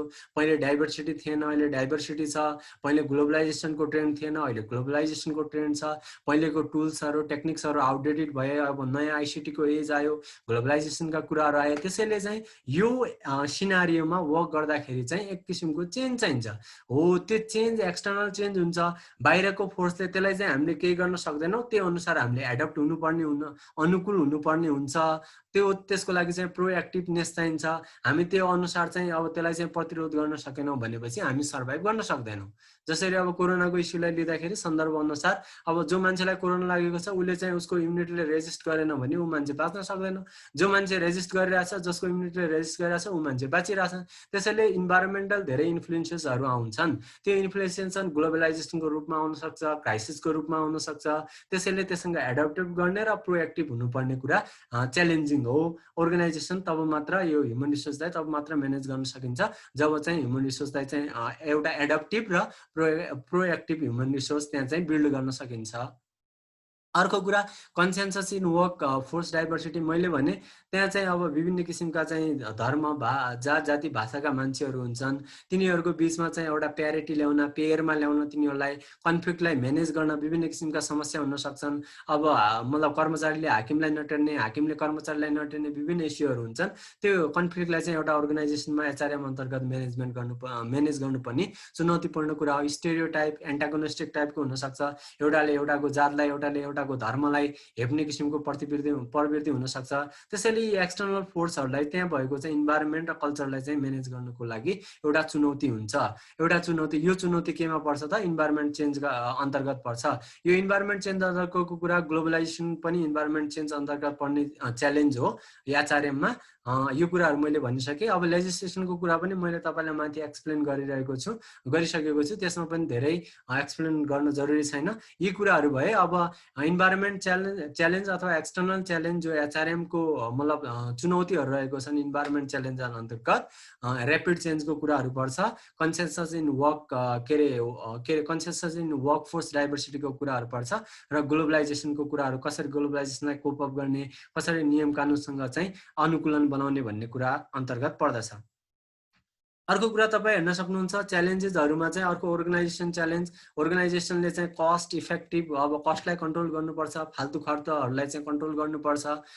त्यो कुराहरू च्यालेन्जिङ हुन्छ किनकि धेरै खर्चहरू गर्नुपर्ने हुन्छ अर्गनाइजेसनले, र त्यो खर्चलाई चाहिँ एउटा इकोनोमिक बनाउने र economic utilisation of resource, financial रिसोर्सेसको एकदमै ठिक्क अप्टिमाइज रूपले चाहिँ युटिलाइज गर्न च्यालेन्जिङ कुरा हुन्छ किनकि त्यहाँ अनियमितता भएको हुनसक्छ, भ्रष्टाचार पनि हुने गर्दछ। विभिन्न कुराहरूले चाहिँ अब त्यहाँ क्राइसिसहरू आउन सक्छ। क्राइसिसको बेला चाहिँ त्यो क्राइसिसलाई कन्ट्रोल गर्नको निम्ति धेरै रिसोर्सेसहरू खर्च भएको हुनसक्छ।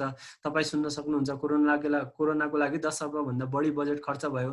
अब यो क्राइसिस आया हुन्थेन भनेपछि त्यो पैसा चाहिँ अरू कुराहरूमा चाहिँ हामीले चाहिँ युटिलाइज गर्न सक्छौँ। त्यसैले balance between quality and quantity. अब हामीलाई चाहिँ अर्गनाइजेसनमा काम गर्दाखेरि क्वान्टिटीमा पनि ध्यान दिनुपर्ने हुन्छ, क्वालिटीमा पनि ध्यान दिनुपर्ने हुन्छ। अब क्वालिटी बनाउँदाखेरि क्वान्टिटी कम हुन सक्ने हुन्छ। त्यसैले यो क्वान्टिटी र क्वालिटीहरू दुइटैलाई म्यानेज गरेर अगाडि बढ्न अर्गनाइजेसनमा त्यो पनि चुनौतीपूर्ण कुराहरू हुन्छ। यो चाहिँ अब अर्गनाइजेसन च्यालेन्जको कुराहरूमा अन्तर्गत आउँछ। डेभलपिङ प्रोफेसनलिजम, स्पेसलाइज गर्ने, अनि अर्को कुरा बिल्डिङ इन्स्टिट्युसनल क्यापेसिटिज, रिस्ट्रक्चरिङ। जसरी अब यो सरकारले चाहिँ यो मतलब एउटा सङ्घीय एकात्मक राज्य प्रणालीबाट सङ्घात्मक राज्य प्रणालीमा गयो, त्यसरी अब इन्स्टिट्युसनको रिस्ट्रक्चर भयो। यो रिस्ट्रक्चर हुँदाखेरि कर्मचारीको यो गभर्मेन्टको डाउन साइजिङ भयो, गभर्मेन्टले चाहिँ माथिको पावरहरू तल चाहिँ अब एक किसिमले डिभल्भ किसिमको पावरहरू आयो। त्यतिखेर रिस्ट्रक्चर हुँदाखेरि कर्मचारी समायोजनदेखि गभर्मेन्टलाई चाहिँ धेरै अप्ठ्यारो जसरी भयो, त्यसरी एउटा अर्गनाइजेसनलाई पनि रिस्ट्रक्चर गर्दाखेरि त्यस्तो किसिमको च्यालेन्जेसहरू आउँछ एचआरएम अन्तर्गत। अर्को इन्डिभिजुअल च्यालेन्जेसहरू पनि हुन सक्छन्। इन्डिभिजुअल च्यालेन्जेसहरूमा चाहिँ अब यहाँ एजुकेसन छ, हामीहरू लेखे पढेका हुन्छौँ तरै पनि कम्पिटेटिभ इक्जाम गर्न एकदमै गाह्रो कुरा हुन्छ। अब अर्गनाइजेसनले कस्तो किसिमको क्वालिफिकेसन मागेको हुन्छ, हामीसँग कस्तो किसिमको ट्यालेन्ट भएको हुन्छ। त्यसैले यो मार्केटको डिमान्ड जस्तो छ, मार्केट भन्नाले अर्गनाइजेसन बुझ्नुहोस्, त्यो अर्गनाइजेसनको डिमान्ड अनुसार अब इम्प्लोइ जो हुन्छ क्यान्डिडेटहरू पनि त्यस्तै हुनु पनि च्यालेन्जिङ कुरा छ किनकि हामीसँग भएको एजुकेसन कम छ, एजुकेसन लिटरेसी रेट कम छ, पोभर्टी छ। त्यसैले चाहिँ अर्गनाइजेसनले जो डिमान्डहरू खोज्छ त्यो डिमान्ड अनुसार चाहिँ त्यहाँ हामीसँग वर्क फोर्स पनि रेडी हुन, इम्प्लोयरहरू पनि रेडी हुनको लागि एउटा च्यालेन्जिङ कुरा छ नेपालको केसमा। पोभर्टीले गर्दाखेरि, अर्को चाहिँ इलिटरेसीले गर्दाखेरि। Gaining individual productivity, better performance, training स्किलहरू। अब एउटा व्यक्तिमा चाहिँ यो कुराहरू बिल्डअप गर्न पनि चुनौती नै हो किनकि अब स्किलहरूलाई चाहिँ अब धेरै कुराहरूको ज्ञान नहुन सक्छ। कसैलाई चाहिँ अब आइसिटीको ज्ञान नहुन सक्छ भने त्यो उसले डेभलप गर्नु पर्यो। कसैलाई चाहिँ विभिन्न किसिमको चाहिँ अब कम्युनिकेसनको स्किल नहुन सक्छ भने त्यो स्किलहरू डेभलप गर्नको निम्ति जे चाहिन्छ त्यो पनि चुनौतीपूर्ण कुरा हुन्छ। अर्को सस्टेनिङ इम्प्लोइज। अब भर्ना पनि गर्यो, भर्ना गरिसकेपछि त्यसलाई चाहिँ अब लेबरहरू एकदमै अब्बल किसिमले भर्ना गर्यो, उनीहरूलाई लगानी पनि गर्यो। त्यो गरिसकेपछि लास्टमा त्यो लेबरलाई चाहिँ त्यहाँ सस्टेन गर्न, तिनीहरूलाई रिटेन गर्न, त्यहाँ चाहिँ राखिराख्न अर्गनाइजेसनमा त्यो पनि च्यालेन्जिङ कुरा हो है त। अब किनकि कति मान्छे अब एट्र्याक्सन नभएर उनीहरू अर्गनाइजेसन छोडेर पनि जान्छ, जसले गर्दाखेरि अर्गनाइजेसनलाई घाटा हुन जान्छ। अर्को प्रिभेन्सन अफ ह्यारेसमेन्ट, सेक्सुअल ह्यारेसमेन्टको कुराहरू पनि अब यो एचआरएम अन्तर्गत कन्ट्रोल गर्नुपर्ने हुन्छ। कन्फ्लिक्ट पनि कन्ट्रोल गर्ने हुन्छ। त्यहाँ डाइभर्सिटी हुन्छ, त्यहाँ ग्रुपिजम हुन्छ, पोलिटिकल इस्युहरू हुन्छ। यो विभिन्न कुराहरूलाई चाहिँ यो कन्ट्रोल गर्न, म्यानेज गर्न एचआरएम अन्तर्गत निकै च्यालेन्ज पर्ने गर्दछ। अर्को कुरा लास्टको च्यालेन्ज, अरू अन्य च्यालेन्जेसहरू ब्रेन ड्रेन हुन्छ। नेपालमा अब तपाईँ हेर्न सक्नुहुन्छ यो 2068 को जनगणना अनुसार यो 0 वर्षदेखि 14 वर्षसम्मका चाहिँ जो बालबालिका छन् तिनी 30% छन्। अब 30% भनेको ती 30% गएर भोलिको रूपमा चाहिँ 14 देखि 15 देखि 65 वर्षको पपुलेसनलाई चाहिँ एक्टिभ पपुलेसन भन्छ। तिनीहरू बच्चाहरू भोलि गएर एक्टिभ पपुलेसनमा कन्भर्ट हुने हुन् र अब नेपालमा यति धेरै एक्टिभ पपुलेसनमा कन्भर्ट हुने चाहिँ बच्चाहरू छँदै नेपालको ब्रेन ड्रेन भइरहेको छ। नेपालमा भएका चाहिँ के हुन्छन्, जति पनि मान्छेहरू छन् एकदमै उत्तम मेन्टली फिट, हेल्थको किसिमले फिट मान्छेहरू विदेशमा गएर काम गरिरहेका छन् भनेपछि हाम्रो नेसन बिल्डिङ कसरी हुने, हाम्रो राष्ट्र कसरी बिल्ड हुने त? यो च्यालेन्जिङ कुरा छ। अब जापान जस्तो विकसित देशमा तपाईँ हेर्न सक्नुहुन्छ, यो चाहिँ यो 0 वर्षदेखि 14 वर्ष मुनिका बालबालिकाहरू जम्मा 12.2% छन् भनेपछि उनीहरूको लागि त भोलिको दिनमा फ्युचरमा गएर एक्टिभ पपुलेसन नै हुने भएनन्। त्यही बच्चाहरू ठुलो भएर एक्टिभ पपुलेसन हुने हुन् भनेपछि नेपालको कन्टेक्समा 30% बच्चाहरू छन् यसरी बुझ्दाखेरि, जापानको कन्टेक्समा 12% मात्र बच्चाहरू छन्। बर्थ रेट त एकदमै लो छ। भोलि चाहिँ कसले गएर चाहिँ त्यो 12% बच्चाहरूले चाहिँ देशलाई कसरी लिड गर्ने? एकदमै एक्टिभ पपुलेसन भएन भनेपछि त लिड गर्न चुनौती हुन्छ। नेपालमा 30% भएर पनि एक्टिभ पपुलेसन बाहिर जाँदैछ। अब जापान जस्तो देशमा चाहिँ 12% भएर उसलाई जापानलाई एक किसिमको क्राइसिस छ। त्यसैले हामीसँग भएको एक्टिभ पपुलेसनको हामीले चाहिँ एकदमै उच्चतम प्रयोग गर्नुपर्छ, किनकि यस्तो अपर्च्युनिटी बार आउँदैन। किनकि यो अपर्च्युनिटी लगभग रिसर्चहरूले गर्दाखेरि रिसर्चरहरूले यो स्ट्याटिक्स अथवा डाटा अनुसार के भन्छ कि यो 70 वर्ष 80 वर्षमा चाहिँ एकचोटि आउँछ। यस्तो नेपाललाई यस्तो आएको छ। यो अपर्च्युनिटीलाई एक्टिभ पपुलेसनलाई चाहिँ युज गरेर नेपालले चाहिँ के गर्नुपर्छ त, मतलब आफ्नो नेसन बिल्डिङ अर्गनाइजेसनहरूको चाहिँ एम र मतलब जति पनि अब्जेक्टिभहरू चाहिँ त्यसलाई चाहिँ फुलफिल गर्नको निम्ति नेसन बिल्ड गर्नमा चाहिँ यो कुराले हेल्प गर्न सकिन्छ। अर्को कुरा ग्रिन एचआर भन्छ। ग्रिन एचआर भनेको यो पोलिसीहरू कस्तो हुनुपर्छ, सस्टेनेबल हुनुपर्छ। जसरी चाहिँ अब दिगो विकास भने जस्तै यो एचआरको पोलिसीहरू पनि एकदमै दिगोसम्म रहने हुनुपर्छ भन्छ। अर्को कुरा अदर च्यालेन्जेस कस्तो हुन्छ, एट्र्याक्टिङ, रिक्रुटिङ र रिटेनिङ ट्यालेन्टेड इम्प्लोइज। अब एकदम अर्गनाइजेसनलाई चाहिएको इम्प्लोइजहरूलाई एट्र्याक्ट गर्नको निम्ति उनीहरूलाई भर्ना गर्न र उनीहरूलाई चाहिँ लामो समयसम्म अर्गनाइजेसनमा राखिरहन पनि चुनौतीपूर्ण कुरा हुन्छ एचआरएम अन्तर्गतको यो अदर च्यालेन्जेसहरूमा। अब making attractive compensation policies. Compensation policy त हुन्छ तर त्यसले एट्र्याक्ट गर्ने किसिमको हुनु पर्यो। अब इम्प्लोइहरूको चाहिँ रियल इस्युहरूलाई, प्रब्लमहरूलाई एड्रेस गरेको हुँदैन। त्यसैले चाहिँ के हुनु पर्यो, यो कम्पनसेसन पोलिसीहरू पनि एक किसिमको चाहिँ एट्र्याक्टिभ किसिमले उनीहरूको चाहिँ इम्प्लोइहरूको चाहिँ इस्युलाई चाहिँ एड्रेस गर्ने किसिमको हुनु पर्यो। अर्को एक्जिट पोलिसी। एक्जिट पोलिसी चाहिँ मतलब अब कर्मचारी रिटायर हुँदाखेरि चाहिँ पोलिसीहरू चाहिँ यो पनि एचआरएमको प्रोसेसमा पर्दछ। त्यसैले एक्जिट अब नेपालको सन्दर्भमा चाहिँ कर्मचारी मतलब अब रिटायर हुँदाखेरिको लागि 58 वर्षको एज उमेर छ। त्यसलाई चाहिँ अब निजामती यो सेवा ऐनले चाहिँ त्यसलाई चाहिँ 60 वर्ष बनाउने भनेको छ। अब कुनै व्यक्ति 58 वर्ष नहुँदै सचिव जस्तो पोस्टमा पुग्यो, अब मुख्य सचिव त एकजना व्यक्ति मात्र हुने हो। अब जस्तै अब 56 वर्षको उमेरमा चाहिँ पुग्यो सचिवमा भनेपछि त उसको कार्यकाल सकिएपछि 3 वर्षको कार्यकाल हुन्छ, सकिएपछि त उसले चाहिँ रिटायर हुनुपर्छ। त्यस्तो व्यक्तिको लागि चाहिँ अब कस्तो किसिमको अपर्च्युनिटिजहरू हुन्छ त, यो गोल्डन ह्यान्डसेकको अपर्च्युनिटिजहरू हुन्छ। त्यसले गर्दाखेरि अब उनीहरूलाई चाहिँ एक किसिमको चाहिँ कम्पनसेट गरेर उनीहरूलाई चाहिँ के गर्ने त, मतलब अब उनीहरूलाई चाहिँ अब रिटायर गराउने। गोल्डन ह्यान्डसेक भन्दाखेरि उनीहरूलाई एक किसिमको चाहिँ वेल्थहरू दिएर, उनीहरूलाई इन्सेन्टिभहरू दिएर उनीहरूलाई चाहिँ रिटायर गराउने किसिमको पोलिसी हो। त्यसले के किसिमको च्यालेन्ज हुन्छ त एचआरएमको ह्युमन रिसोर्स म्यानेजमेन्टमा, अब राम्रा अब्बल किसिमका एक्सपिरियन्स मान्छेहरू उनीहरू चाहिँ रिटायर हुँदाखेरि अब अर्गनाइजेसनको इफिसियन्सी र इफेक्टिभनेस घट्न सक्छ। अर्को त्यस्तै बिल्डिङ लिडरसिप फर फ्युचर र लङ रन। अब हामीले एचआरएमको मकसद के हो कि अर्गनाइजेसनलाई चाहिँ गोल्स र अब्जेक्टिभहरू गेन गर्नु प्लस भोलिको लागि चाहिँ एउटा लिडरसिप पनि बिल्ड गर्नु हो। त्यसैले चाहिँ भोलिको लागि लिडरसिप बिल्ड गर्नु पनि एउटा चुनौतीपूर्ण कुरा हो। त्यसरी फेसिङ एआई, जसरी ग्लोबलाइजेसन आएको छ अब आउँदो भविष्य भनेको आर्टिफिसियल इन्टेलिजेन्स हो। आर्टिफिसियल इन्टेलिजेन्स भनेको अटोमेसन। जसरी गुगलमा तपाईँले हे गुगल भनेर केही कुरा सर्च भन्दाखेरि सर्च गर्छ, त्यसरी भोलिको दिनमा कर्मचारीको जबहरू पनि त्यस्तै आर्टिफिसियल इन्टेलिजेन्सले रिप्लेस गर्न सक्छ। एउटा स्टडीले भन्छ अब भएका विभिन्न किसिमका जबहरूको वर्ल्डको 30% जबहरू चाहिँ यो आर्टिफिसियल इन्टेलिजेन्सले गर्दाखेरि चाहिँ लुज गर्नेछ। त्यसै कारणले गर्दाखेरि यो मेसिन लर्निङ, आर्टिफिसियल इन्टेलिजेन्ससँग पनि अब नयाँ ट्रेन्ड आउन सक्छ। जसरी ग्लोबलाइजेसन अहिलेको ट्रेन्ड छ, अब फ्युचरको ट्रेन्ड भनेको आर्टिफिसियल इन्टेलिजेन्स हो। त्यसैले आर्टिफिसियल इन्टेलिजेन्ससँग अब कोप अप गर्नको निम्ति पनि एकदमै चुनौतीपूर्ण छ। त्यसको लागि हामीले प्रिपरेसन गर्न जरुरी छ। अब यो त भयो। अब एउटा यहाँ मोडल छ, यो मोडल तपाईलाई एक्सप्लेन गर्छु। यो सेकेन्ड लास्ट स्लाइड हो, त्यसपछि हामी लास्टमा पुग्यौँ। अब यो एचआरएम को होल प्रोसेस हामीले थाहा पायौँ, एचआरएम को इभोल्युसन कन्सेप्ट यो सबै कुराहरू, स्ट्रेटेजी पनि थाहा पायौँ, च्यालेन्ज पनि कस्तो कुरा हुन्छ भनेर थाहा पायौँ। च्यालेन्जहरुमा मैले 4 वटा क्याटेगोरीमा तपाईलाई भने, एउटा अर्गनाइजेसन अथवा एक्सटर्नल च्यालेन्ज हुन सक्छ, ग्लोबलाइजेसन, अब र्यापिड चेन्जका कुराहरू। अर्को कुरा अर्गनाइजेसनमा अर्गनाइजेसनको क्यापेसिटी बिल्ड अप गर्ने कुरा। थर्डमा पर्सनल च्यालेन्ज पनि हुन सक्छ, एउटा कम्पिटिटिभ हुनुपर्ने, इफिसिएन्ट इफेक्टिभ हुनुपर्ने। र फोर्थमा गएर अरु च्यालेन्जहरु हुन सक्छ, त्यो अरु च्यालेन्ज अन्तर्गत मैले भर्खर तपाईलाई एक्सप्लेन गरे। अब यो सबै सिनारियोलाई हेर्दाखेरि यो एचआरएमलाई चाहिँ कसरी अब वे फरवर्डमा कसरी अब एउटा बेटर सिस्टम बनाउनु पर्छ भन्दाखेरि यो डेभ उल्ड्रिचले चाहिँ एउटा मोडल दिएका छन्। अब 4 वटा सर्कल हुन्छ। यो 4 वटा सर्कलले सुरुमा चाहिँ पहिलो सर्कल तपाईले ओरेन्ज कलरको सर्कलमा देख्न सक्नुहुन्छ, एचआर एक्टिभिटीज भन्छ। एचआर एक्टिभिटीजमा चाहिँ स्टाफिङ, ट्रेनिङका, कम्पनसेसनका कुराहरू, कम्युनिकेसनका कुराहरू एचआर एक्टिभिटी अन्तर्गत पर्छन्। यसले चाहिँ के हुने हेल्प गर्छ त, क्रेडिबल अथवा विश्वासयोग्य हुने हेल्प गर्छ। बिल्डिङ गुड प्र्याक्टिसेसहरू, मतलब एज ह्युमन रिसोर्स म्यानेजमेन्टमा गुड के अरे राम्रा किसिमको चाहिँ प्रयासहरू चाहिँ बिल्डअप गर्नको निम्ति हेल्प गर्छ।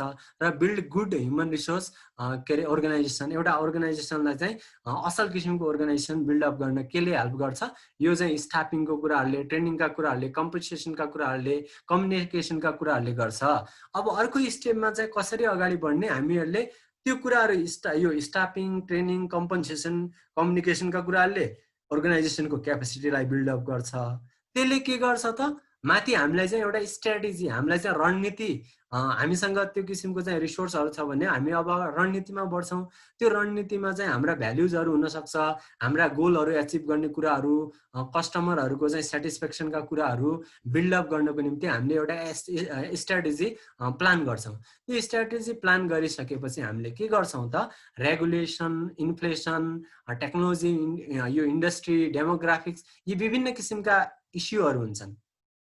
अहिलेको सन्दर्भमा कोरोना छ, कुनै सन्दर्भमा आर्थिक मन्दी होला, कुनै सन्दर्भमा भूकम्प होला, हो त्यस्ता इस्युहरूलाई चाहिँ कोप अप गर्नको निम्ति यो मोडल अनुसार हामीले चाहिँ एउटा एचआर एक्टिभिटिजहरू अन्तर्गत चाहिँ स्टाफिङ, ट्रेनिङ, कम्पनसेसन गर्ने, त्यसपछि हामीले स्ट्र्याटेजी बनाउने र हामीसँग अगाडि आएको सिनारियो, वर्तमान कन्टेक्स्ट, वर्तमान अहिले आएको वर्तमान सन्दर्भ अनुसार चाहिँ हामीले चाहिँ अगाडि बढ्ने, फेस गर्ने, के गर्ने, रेगुलेट गर्ने, इन्फ्लेसनको बेला, डिफ्लेसनको बेला, अब टेक्नोलोजी चेन्ज भएको बेला, इन्डस्ट्रियलाइजेसन भएको बेला, कोरोनाको बेला, ग्लोबलाइजेसन भएको बेला, हुनसक्छ भोलिको टाइममा आर्टिफिसियल इन्टेलिजेन्स भएको बेला। त्यो सबै हुनुको लागि तलतिरको यो येलो सर्कलमा तपाईँ देख्न सक्नुहुन्छ, पिपुलको के चाहिन्छ त, इमोसनल एट्याचमेन्ट चाहिन्छ, वेलबिङ र मोटिभेसनका कुराहरू पनि चाहिन्छ। जब मान्छे फिट हुन सक्दैन तब ऊ चाहिँ के अरे एचआरको, ह्युमन रिसोर्सको एक्टिभिटिज पनि गर्न सक्दैन, उसले चाहिँ एउटा स्ट्र्याटेजिक रूपले अगाडि बढ्न पनि सक्दैन र इन्भाइरोमेन्टमा गएर सर्भाइभ पनि हुन सक्दैन। त्यसैले यो किसिमको मोडलमा डेभ उल्ड्रिचले चाहिँ एउटा मोडल दिए। यो किसिमको मोडल अनुसार आयो भनेपछि तब मात्र एचआरको चाहिँ एउटा चाहिँ म्यानेजमेन्टलाई चाहिँ बेटर किसिमले गर्न सकिन्छ र हामीले चाहिँ आफ्नो एम, अब्जेक्टिभहरू एचिभ गर्न सक्छौँ र कन्टेक्स्ट अनुसार चाहिँ हामी सर्भाइभ गर्न सक्छौँ, एक्सटर्नल इन्भाइरोमेन्टले हामीलाई एफेक्ट गर्न सक्दैन भन्ने कुराको मोडल दिएको छ। अब लास्ट स्लाइडमा छ वेज फरवर्ड। अब के गर्ने त, हामीले एचआरएमको कन्सेप्ट थाहा पायौँ, एचआरएमको इभोल्युसन थाहा पायौँ, एचआरएमको फङ्सन र अब्जेक्टिभ थाहा पायौँ, एचआरएमको हामीले चाहिँ अब च्यालेन्जेसहरू थाहा पायौँ, इस्युहरू थाहा पायौँ, अब एउटा मोडल पनि थाहा पायौँ, कुन मोडलले चाहिँ हामीले चाहिँ अगाडि जाने, सर्भाइभ हुने भनेर, यो डेभ उल्ड्रिचको। लास्टमा अब हामीले के गर्नु पर्यो, बेटर एचआरएम, ह्युमन रिसोर्स म्यानेजमेन्टलाई बेटर रूपले चाहिँ म्यानेज गर्दाखेरि हामीले इन्भेस्टमेन्ट गर्नु पर्यो एचआरएममा, खर्चहरू एचआरएममा बढाउनु पर्यो, हाम्रो एजुकेसनमा खर्चहरू बढाउनु पर्यो र balance in with the resources. हामीले अरू रिसोर्सेसहरू जस्तै छन्, हामीसँग भएका फाइनेन्सियल रिसोर्सेसहरू, हामीसँग भएका नेचुरल रिसोर्सेसहरू, सोसल क्यापिटलका रिसोर्सेसहरू, तिनीहरूसँग ह्युमन रिसोर्स म्यानेजमेन्टको ब्यालेन्स मिलाउनु पर्यो र ह्युमन रिसोर्स म्यानेजमेन्टमा चाहिँ बढीभन्दा बढी इन्भेस्टमेन्ट गर्नु पर्यो, त्यसको बेटर फङ्सनिङ, त्यसको क्यापेसिटी बिल्डअप गर्नको निम्ति। अर्को, ग्र्याबिङ द ट्यालेन्ट, ह्युमन रिसोर्स म्यानेजमेन्टलाई चाहिँ हामीले चाहिँ अब सस्टेन गर्नु छ, सर्भाइभ गर्नु छ, त्यसलाई चाहिँ हामीले चाहिँ अब अझै कम्पिटेटिभ बनाउनु छ भनेपछि राम्रो किसिमको ट्यालेन्टलाई ग्र्याब गर्नु पर्यो, एट्र्याक्ट गर्नु पर्यो। जो ब्रेन ड्रेन श्रम पलायन छ त्यसलाई रोक्नु पर्यो। हामीले चाहिँ आफूसँग भएको एक्टिभ पपुलेसनलाई चाहिँ युटिलाइज गर्नु पर्यो, उनीहरूलाई चाहिँ ट्रेन गराउनु पर्यो। त्यसैले चाहिँ हामीले ट्रेनलाई चाहिँ ग्र्याब गरेर, ट्यालेन्टहरूलाई ग्र्याब गरेर आफ्नो अर्गनाइजेसनको चाहिँ जति पनि एम्स र अब्जेक्टिभ छ त्यसलाई एचिभ गर्न सकिन्छ। अर्को कुरा बिल्डिङ क्यापेसिटिज। त्यो बिल्डिङ क्यापेसिटी सेल्फको पनि हुनसक्छ, सेल्फ ट्रेनिङ, अब सेल्फ मोटिभेसन, विभिन्न कुराहरूले इन्स्टिट्युसनको पनि हुनसक्छ। इन्स्टिट्युसनलाई रिस्ट्रक्चर गरेर, इन्स्टिट्युसनलाई एडभान्स गरेर, विभिन्न रिसोर्सहरूलाई त्यसलाई चाहिँ फुलफिल गरेर र एचआर ह्युमन रिसोर्स म्यानेजमेन्टको रिसोर्ससँग त्यसलाई चाहिँ तालमेल मिलाएर चाहिँ त्यो इन्स्टिट्युसनलाई चाहिँ बिल्ड गर्ने कुराहरू पनि हामीले चाहिँ ह्युमन रिसोर्स म्यानेजमेन्ट अन्तर्गत वे फरवर्डमा हेर्न सकिन्छ। अर्को कुरा यो एउटा कन्सेन्सस, सहमति बिल्डअप गर्नु पर्यो, compliance with law and policy हुनु पर्यो। तब मात्र हाम्रो चाहिँ ह्युमन रिसोर्स म्यानेजमेन्ट इफेक्टिभ हुन्छ, इफिसियन्ट हुन्छ। नत्र कन्सेन्सस छैन भनेपछि त्यो राम्रो किसिमले म्यानेज हुन सक्दैन ह्युमन रिसोर्स म्यानेजमेन्ट। त्यहाँ चाहिँ पोलिसीहरूसँग, लसँग कम्प्लायन्स हुन सकेन भनेपछि अब कामदारहरू बिचमा पनि काम गर्ने मनस्थिति हुँदैन। त्यसै कारणले गर्दाखेरि अर्को कुरा के हुनसक्छ, वे फरवर्डमा चाहिँ इफेक्टिभ म्यानेजमेन्ट हुनुपर्छ। ह्युमन रिसोर्स म्यानेजमेन्टलाई चाहिँ म्यानेज गर्दाखेरि म्यानेजमेन्ट जसरी अहिले आएर हामी मोडर्न कन्सेप्टमा स्ट्राटेजिक ह्युमन रिसोर्स म्यानेजमेन्टको अहिले एरामा छौँ, त्यसै तरिकाले ह्युमन रिसोर्स म्यानेजमेन्टलाई चाहिँ हामीले चाहिँ म्यानेज गर्दाखेरि इफिसियन्ट वेमा चाहिँ म्यानेज हुनुपर्छ। चेन्जलाई रेजिस्ट गर्ने, ग्लोबलाइजेसनलाई रेजिस्ट गर्ने, डाइभर्सिटीलाई चाहिँ म्यानेज गर्ने, डाइभर्सिटीको इस्युहरूलाई एड्रेस गर्ने, कन्फ्लिक्टलाई म्यानेज गर्ने, विभिन्न किसिमको समस्याहरूलाई म्यानेज गर्ने र पोजिसनहरू म्यानेजमेन्ट चाहिँ right man in right place, त्यस्तो किसिमको पोजिसन पनि दिने, त्यो सबै म्यानेजमेन्ट अन्तर्गत पर्ने कुरा हो। यस्तो म्यानेजमेन्टलाई इफेक्टिभ म्यानेजमेन्ट भन्छन् र यो इफेक्टिभ म्यानेजमेन्टमा अन्तर्गत चाहिँ ह्युमन रिसोर्सलाई बेटर वेमा चाहिँ म्यानेज गर्न सकिन्छ भन्ने कुरा वे फरवर्डमा बुझ्न सकिन्छ। अर्को एचआरएम इम्पावरमेन्ट। अब एचआरएमलाई चाहिँ अझै वेल म्यानेज गर्नको निम्ति यसलाई इम्पावर गर्नु पर्यो। अब स्किलहरू बढाउनु पर्यो, ट्रेनिङहरू बढाउनु पर्यो, इन्सेन्टिभहरू दिनु पर्यो, मोटिभेसनका कुराहरूलाई अझै बढी फोकस गर्नु पर्यो। तब मात्र गएर चाहिँ कर्मचारीलाई काम गर्ने, इम्प्लोयरलाई काम गर्ने मन लाग्छ। तब मात्र चाहिँ ह्युमन रिसोर्स म्यानेजमेन्टलाई बेटर वेले चाहिँ फङ्सनिङ, इफेक्टिभ, इफिसियन्ट र अर्गनाइजेसनको एम्स र अब्जेक्टिभ एचिभ गर्ने किसिमको बनाउन सकिन्छ। अर्को प्रिपेयरिङ फर फ्युचर लिडरसिप। अब यो ह्युमन रिसोर्स म्यानेजमेन्टको प्लान यति मात्र होइन, अहिले अर्गनाइजेसनको इफिसियन्ट र इफेक्टिभनेस र एम एचिभ गर्नु मात्र होइन कि फ्युचरको लागि पनि अर्गनाइजेसनहरू कसरी सर्भाइभ गर्ने। अहिले हामीले भविष्यको लागि सोचेनौँ भनेपछि त भविष्यमा चाहिँ हाम्रो अर्गनाइजेसनहरू कोल्याप्स हुनसक्छ। त्यसैले फ्युचरलाई चाहिँ रेजिस्ट गर्ने, फ्युचरलाई चाहिँ सर्भाइभ गर्न सक्ने, फ्युचरलाई कम्पिट गर्ने किसिमको चाहिँ लिडरसिप हामीले चाहिँ बिल्डअप गर्नुपर्छ।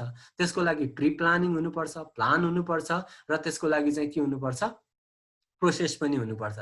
सुरुमा चाहिँ हामीले प्लान गर्ने भयौँ, त्यसपछि त्यो प्लानलाई चाहिँ इम्प्लिमेन्टेसन गर्ने भयौँ, प्री प्लान गरेर त्यसलाई चाहिँ एउटा प्रोसेसमा गएर फ्युचरको लागि चाहिँ बेटर किसिमको चाहिँ एउटा कम्पिटेन्ट, क्यापेबल लिडरसिप, फ्युचरलाई चाहिँ ह्यान्डल गर्ने किसिमको लिडरसिप पनि क्रिएट गर्नु पनि ह्युमन रिसोर्स म्यानेजमेन्टको एउटा एस्पेक्ट रहेको हुन्छ वेज फरवर्डमा, बेटर म्यानेजमेन्टमा।